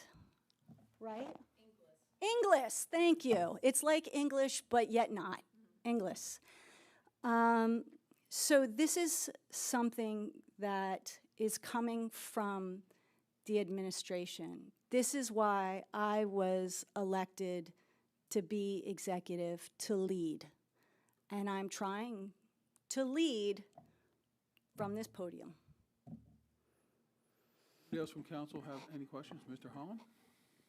I don't have any questions. I'll wait until our discussion amongst ourselves, because I don't need a response from the executive on my comments. So if anybody has questions for the executive, now's the time to ask. Any other questions for the executive? I just have one. Go ahead. I think we're on track to get the provisional license We lifted are. in June. Yeah. So what happens if that doesn't happen, though? What do you mean? What if? I don't plan on having another exorcism. Do you? No, we're not going to have that. I think that provisional license is going to it's going to happen. Throwing it out there. We've Got to talked be to the devil's advocate. You could, what but don't if we create jinx these us. positions and then we're up the river without a paddle? None of these positions would have to be filled. You can have vacancies, but what we are asking to do is to create them. We will come to you when we want to fill them. We're asking you to create them now so that we can start moving towards a bigger plan. I've already talked to people who are interested in helping fund projects and growing this out. So this isn't county taxpayer money. This is public-private partnership and philanthropic dollars that will go to this. But we need leadership and accountability to oversee this project. This is bigger than us. This will be a legacy that won't just be mine. It will be in perpetuity if we can create a model that will help Graysdale sustain itself. If we can create an endowment and a fund that they can draw upon. That would be something pretty interesting. Oh, yep, sure. Hey, yeah, you don't want to forget that. You're very Okay, welcome. any other questions for the executive? Thank you. You're very welcome. Okay. Discussion from county council for this. Do we have any discussion from county council? Well, if he wants to speak, he can say he wants to speak. I don't think I have a choice now since Please, Ms. since Vargo you've been called Hefner's introduction. First, just one question for the solicitor. If I remember correctly, 3 weeks ago, we were told that there has to be a vote on this tonight because there's a time constraint. Well, it will automatically become, I don't know if I use the word law, but can you speak to that a little bit? I think the issue was last time, there were infelicities in the proposed plan by the executive that I think it would not have been prudent to allow to pass into ordinance. So to take action tonight, either to vote down or approve the ordinance, I think is something that should be done just so that the infelicities in the executive's proposal don't pass into the administrative code. Because there is an automatic time where it will Yes. pass into the code if we do not act tonight. Yeah, because I don't think you'll have another meeting until that would Okay, happen, right? I just, We- right. Going to have a discussion with just, this was, I So thought we this ha- was fixed, the language came out It and is, then it the was fixed. ordinance fixes it. It was fixed, Please, it was fixed, can you- it was fixed last time too. It was just, I was saying that if you like the executive's proposal, then adopt the ordinance. Don't allow the executive's proposal to pass into the administrative code because there were imperfections from in it. council. Yes. Any other discussion from county council? Yeah. You have anything to say besides that question? I do, actually, Okay, yeah. I please. think that I want to express kudos to the executive for having these discussions, because for the longest time, there really hasn't been any vision or direction, or seemingly, at least from, from a citizen standpoint, of, where are we going with Graysdale or just services in general. So kudos for having that discussion and coming up with, a plan, to move forward or do something with it. Do I think this is the right plan? No, but we can talk about that. So I think that now that we know that there's $250,000 of salaries and benefits available to us collectively to figure out the best way to utilize that to move Graysdale forward, I think that we should take some time to reflect on that and look at what's the best way to utilize some of those resources. I completely agree that the future of any kind of long-term care, it has to be an integrated model. We have behavioral health, we have substance use, we have developmental disabilities. We had a great presentation on that tonight, and mental health. To meet the needs of Northampton County, we need to come up with a plan to address the residential and the programming component of all those people who have needs. We heard in Human Services that there's a lot of people who have needs. They're doing the best they can, but there's not enough resources, there's not enough places for them to go, there's not enough things for them to meet their needs. So I think we absolutely have to have that discussion. We have to have it integrated some way in, if you want to call it a director of continuum of care. That is definitely the way to move forward. I think we just need to stop and look at it and talk about it a little bit more and come up with a plan versus 2 high-level administrative positions for a total of salary and benefits, at least what I'm looking at, of $250,000 every year until those positions would be, if they were ever removed. So that's all I have to say. Anyone else from council wish to discuss this? No more discussion. I'm seeing what the executive is saying. If you look at, the administration, 132 people, Public Works, 120 people, the DA, which is an elected position, for 93, the sheriff with 83, Fiscal Affairs, which we don't have a director yet, 62 people, Court Services, 50.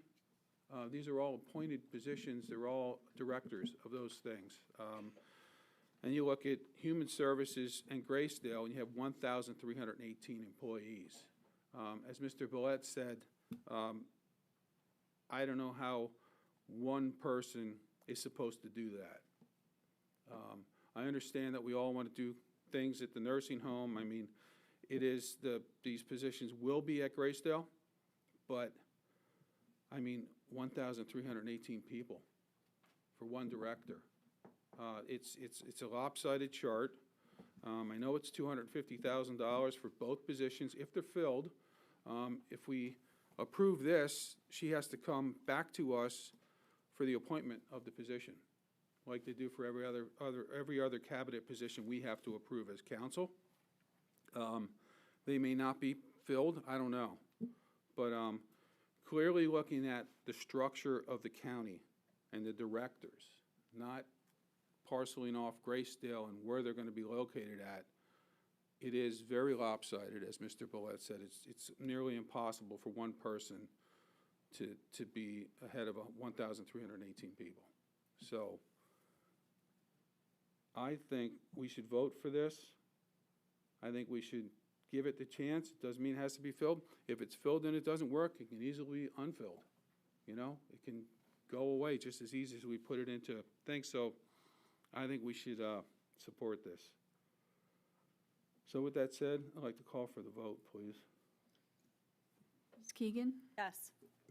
Ms. Fadum? Yes. Mr. Kayum? No. Ms. Fargo Hefner? No. Mr. Warren? Yes. Mr. Boulette? Yes. Mr. Giovanni? No. Mr. Holland? No. Mr. Kraft? Yes.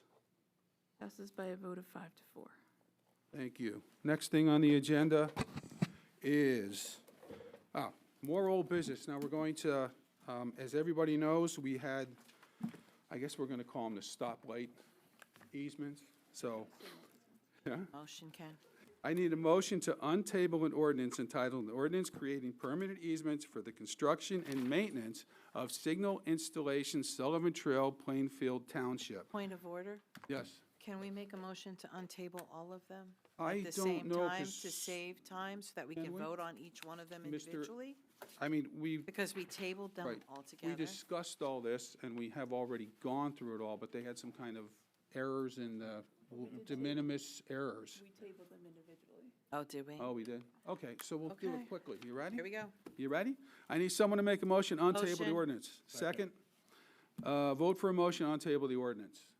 Call for the vote, please. Fargo Hefner? Yes. Warren? Yes. Boulette? Yes. Fadum? Yes. Giovanni? Yes. Holland? Yes. Keegan? Yes. Kraft? Yes. Kayum? Motion Ms. passed. Keegan, can you make the motion to amend the ordinance? You have to read something in. We're on new business one, right? I have no Oh, this is idea. old No, this is old business. business. It's the We're big stack. untabling your, No, this all was the the script that I gave easements. you. Okay, everyone's talking at once at me. This is the script that I wrote up. The script that you And wrote up where for is you? it? Okay, well, pause. A script. Script here. I know. I'm gonna do things right the first time. But It'd is be that on nice. this agenda? No.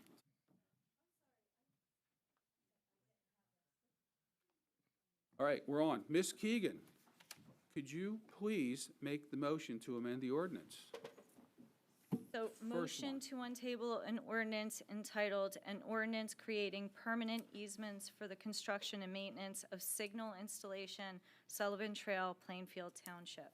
We already You untabled. just, yeah, you just have to read the paragraph. Read the Oh, paragraph. just the paragraph Yeah, down here? yeah, sorry about that. Okay, on page 2, the paragraph beginning with "whereas the trail easement" shall be deleted and amended to read, "whereas the trail easement attached as Exhibit A, signalization area is shown in the survey plan, easement exhibit Plainfield Township, project number C15-02, 2024, prepared by Hanover Engineering on April 8th, 2026, attached as Exhibit B, and Exhibit Plan 2 River Trails, C15-02, 2024, prepared on March 26, 2026, attached as Exhibit C, and the now therefore it is hereby ordained and enacted final paragraph should strike as Exhibit A and replace with "in the attached exhibits." Need a second? Second. Any discussion on the amended amendment of the amendment?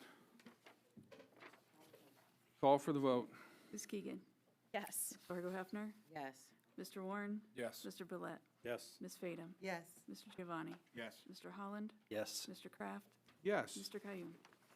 Adopted by a vote of 9 to 0. All right, number 2, motion to untable an ordinance entitled, Got to No, vote on it. Now we got to vote. Oh, on the I'm sorry. Now we have to vote on the amended Ordinance. ordinance, please. for the vote. Just call for the vote, I'm sorry. You're right. Giovanni. Yes. Keegan. Yes. Bulette. Yes. Fadum. Yes. I apologize, I've not been using your. Mr. Holland. Yes. Mr. Kraft. Yes. Kayum. Yes. Fargo Hefner. Yes. Mr. Warren. Yes. Adopted by a vote of 9-0. Thank you. Number 2, motion to untable an ordinance entitled an ordinance creating permanent easement for the construction and maintenance of signal installation Sullivan Trail, Plainfield Township, Donna M. Garrity. I need someone to make the motion to untable. Make a motion. Second. I need a vote on the motion to untable the ordinance, please. Giovanni. Yes. Fadum. Yes. Mr. Holland. Yes. Ms. Keegan. Yes. Mr. Kraft. Yes. Mr. Kayum. Yes. Fargo Hefner. Yes. Mr. Warren. Mr. Boulette. Yes. 9-0. Ms. Keegan, can you make that motion, please?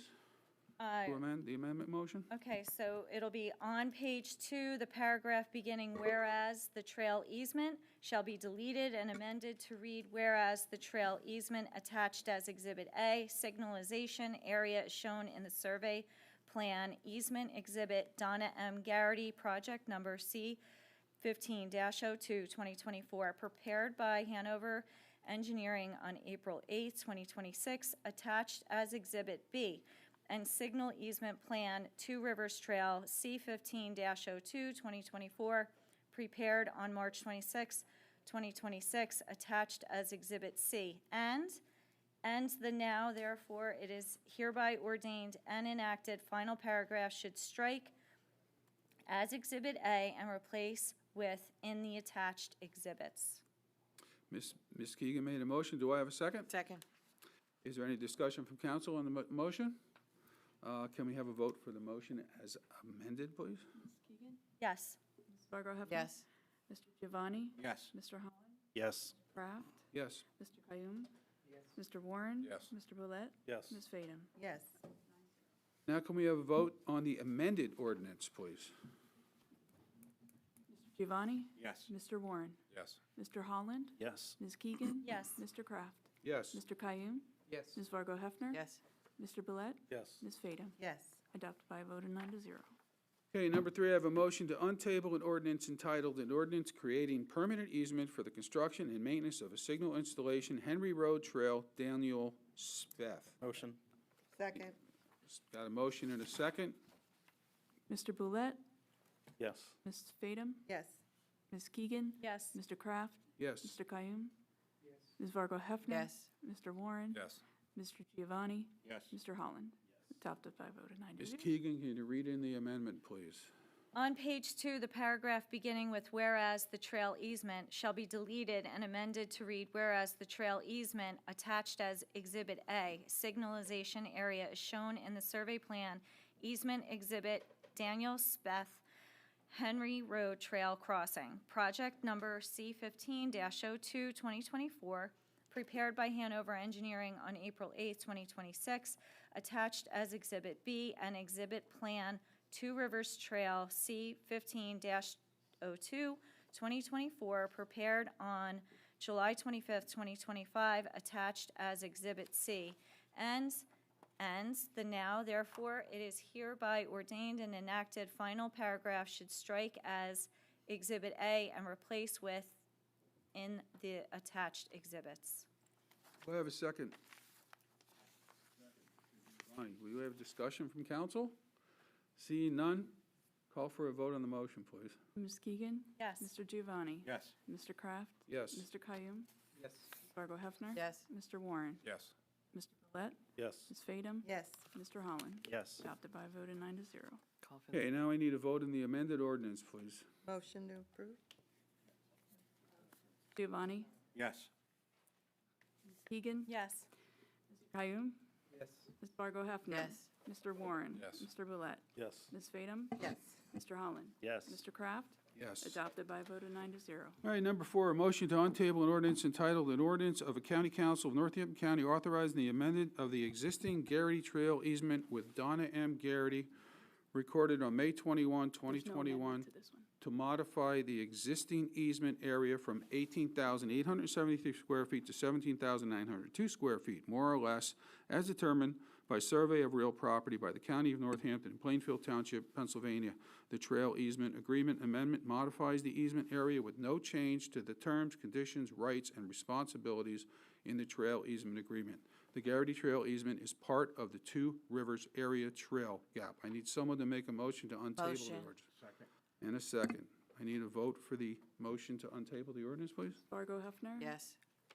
Giovanni? Yes. Mr. Warren? Mr. Boulette? Yes. Ms. Fadum? Yes. Mr. Holland? Yes. Ms. Keegan? Yes. Mr. Kraft? Yes. Ms. Kayoum? Yes. Adopted by a vote of 9-0. All right, any discussion on the untabled ordinance? Is there any discussion? Seeing none, call for the vote. There's no amendment? Oh, there's no amendment on this one? No, there was no amendment on yay. this one. They decided it was Just okay. making sure. Mr. Giovanni? Yes. Mr. Warren? Yes. Mr. Boulette? Yes. Ms. Fadum? Yes. Mr. Holland? Yes. Mr. Kraft? Yes. Mr. Kayoum? Fargo Hefner? Yes. Adopted by a vote of 9-0. Okay, any other old business? Seeing none. New business. I have the introduction of an ordinance entitled, An Ordinance of Northampton County Council Affirming Protection for Election Workers from Threats, Intimidation, Harassment, and Violence. Can I have somebody sponsor the ordinance? That's my ordinance, so I will sponsor that. Do I have a second? Co-sponsor. Co-sponsor. Okay, the public hearing, discussion, possible vote will take place at the May 21, 2026 meeting. All right, number 2, I have the introduction of ordinance entitled, An Ordinance Repealing Northampton County Ordinance Number 744-2023. The ordinance titled, An Ordinance by Northampton County Council concurring with the Upper Mount Bethel Township and the Bangor Area School District and providing for property tax exemption for certain deteriorated properties as defined in the ordinance 2017-04 of the Upper Mount Bethel Township pursuant to Act 76 of 1977 of the General Assembly of the Commonwealth of Pennsylvania as amended. I need someone to sponsor this ordinance. I'll sponsor. Need a co-sponsor? Co-sponsor. Have a co-sponsor indicate a public hearing, discussion, and possible vote would take place on the May 21, 2026 meeting. Mr. President, if I may ask a question of our solicitor. It was suggested earlier that it would be outside of our purview to repeal an ordinance that we previously passed. Could you clarify if we do actually have that authority? I think that would be for the discussion on when we have it in 2 weeks. Okay, consideration of Graysdale Continuum of Care Job Description Revolution. Mr. Giovanni, could you introduce the resolution, please? It is hereby resolved by the Northampton County Council that the position of one full-time Graysdale Continuum of Care Director, pay grade CE/GRVI-1A, salary $109,632, total salary and benefits $148,249 in the Department of Graysdale of Continuum of Care shall be created effective May 8, 2026. Thank you, Mr. Giovanni. Do we have any discussion from council on this job description resolution? Question. Yes, sir. So the ordinance that we passed earlier amending the administrative code doesn't take effect for 30 days. Are we okay creating the positions even though that has not taken effect? Good question. It takes effect when the county executive signs it. Well, the ordinance says it takes effect 30 days after it's enacted. Yeah, 38 days after. Okay, so, so what's the question about that? Are we okay creating the job descriptions even though the organization under the Well, administrative code? yeah, because you hasn't have taken to have the job description to go with the ordinance, right?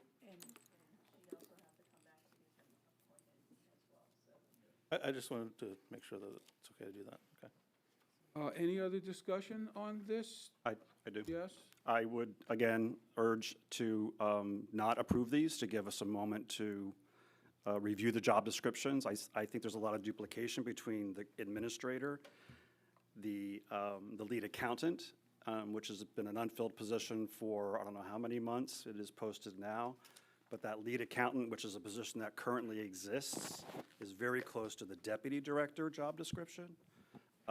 So there's that, and then there's also the director. The director position is really heavily long-term care focused, and if we're looking for more of a behavioral health specialist and or developmentally challenged specialist, veterans or mental health or substance use, I think that the skills and the set of needed knowledge should be more reflective of that versus just reiterating what the current nursing home administrator does.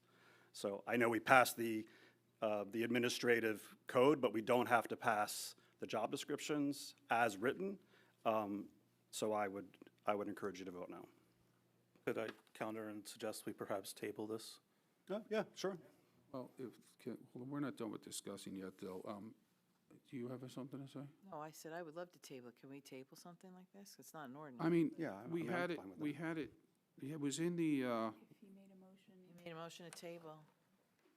fine. There's a motion and a second to table. Can I Call for just the vote. clarify which one we're talking about, though? You're Because talking about the I have two director. different ones. I have one with salary, and then I have another packet. I think that's this is both together. of them. This is a job description for the continuum of care resolution. Right. This is one of the positions. This is so, we discussed it at the Human Services meeting. We already did discuss this at a Human Services meeting. It was presented. I'm not sure we discussed it. All right, so there's a motion to table and a second, so call for the vote. Mr. Boulette? Yes. Yes. Yes. Yes. Yes. Yes.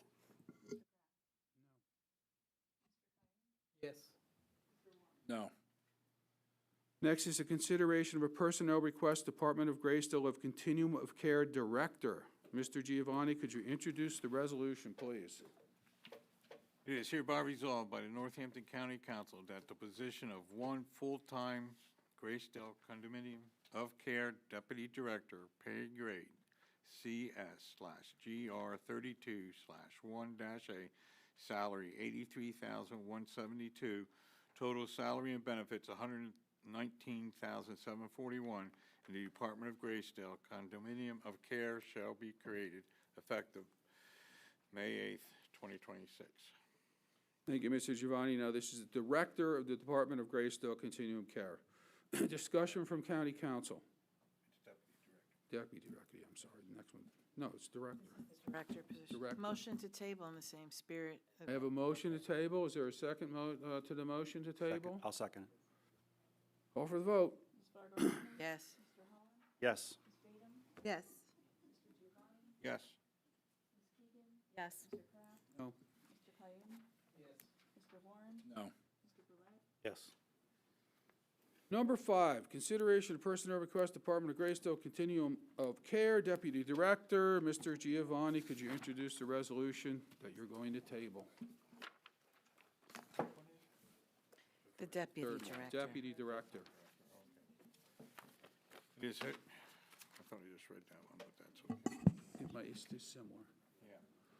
It is hereby resolved by the Northampton County Council that the position of one full-time Graysdale Continuum of Care Deputy Director, pay grade CS/GR 32/1-A, salary $83,172, total salary and benefits $119,741, in the Department of Graysdale of Condominium of Care shall be created and effective May 8th, 2026. Discussion. Motion to table. Is there a second for the motion? I'll second. Call for the vote. Ms. Fargo Hefner? Yes. Yes. Mr. Giovanni? Yes. Yes. Mr. Kraft? No. Mr. Clayton? Yes. No. Mr. Boulette? Yes. Ms. Fadum? Yes. Is there any other new business to discuss tonight? Seeing none, County Council committee reports. Any committee reports? Mr. Warren. Mr. President, the Economic Development Committee meeting today, we heard from the Pennsylvania Department of Community Economic Development regarding the Governor's Award for Local Government Excellence. Also, we heard from Civitas concerning Discover Lehigh Valley's initiative for a tourism improvement district. And we also heard from the Lehigh Valley Planning Commission with regard to data centers. We also had the Human Services Committee meeting as well before this council meeting. We received an update on our developmental programs, as well as the Mental Health Division provided an update and presentation as well. Thank you. Any other committee reports? Seeing none, any council liaison reports? I do have one. Go ahead. So I attended the Board of Directors meeting for the Northampton County Conservation District last week. There's a discussion item about a proposal being made before the Pennsylvania Association of Conservation Districts. The Lebanon County Conservation District is making a proposal to ask the Pennsylvania Association to call for a moratorium on the use of biosolids on farmland until a testing regimen can be implemented for testing PFAS and other forever chemicals. This is, for anyone not familiar with it, an issue with a lot of contention in the county. Plainfield Township does actually have an ordinance restricting the use of biosolids, which is potentially in conflict with the state's Right to Farm Act.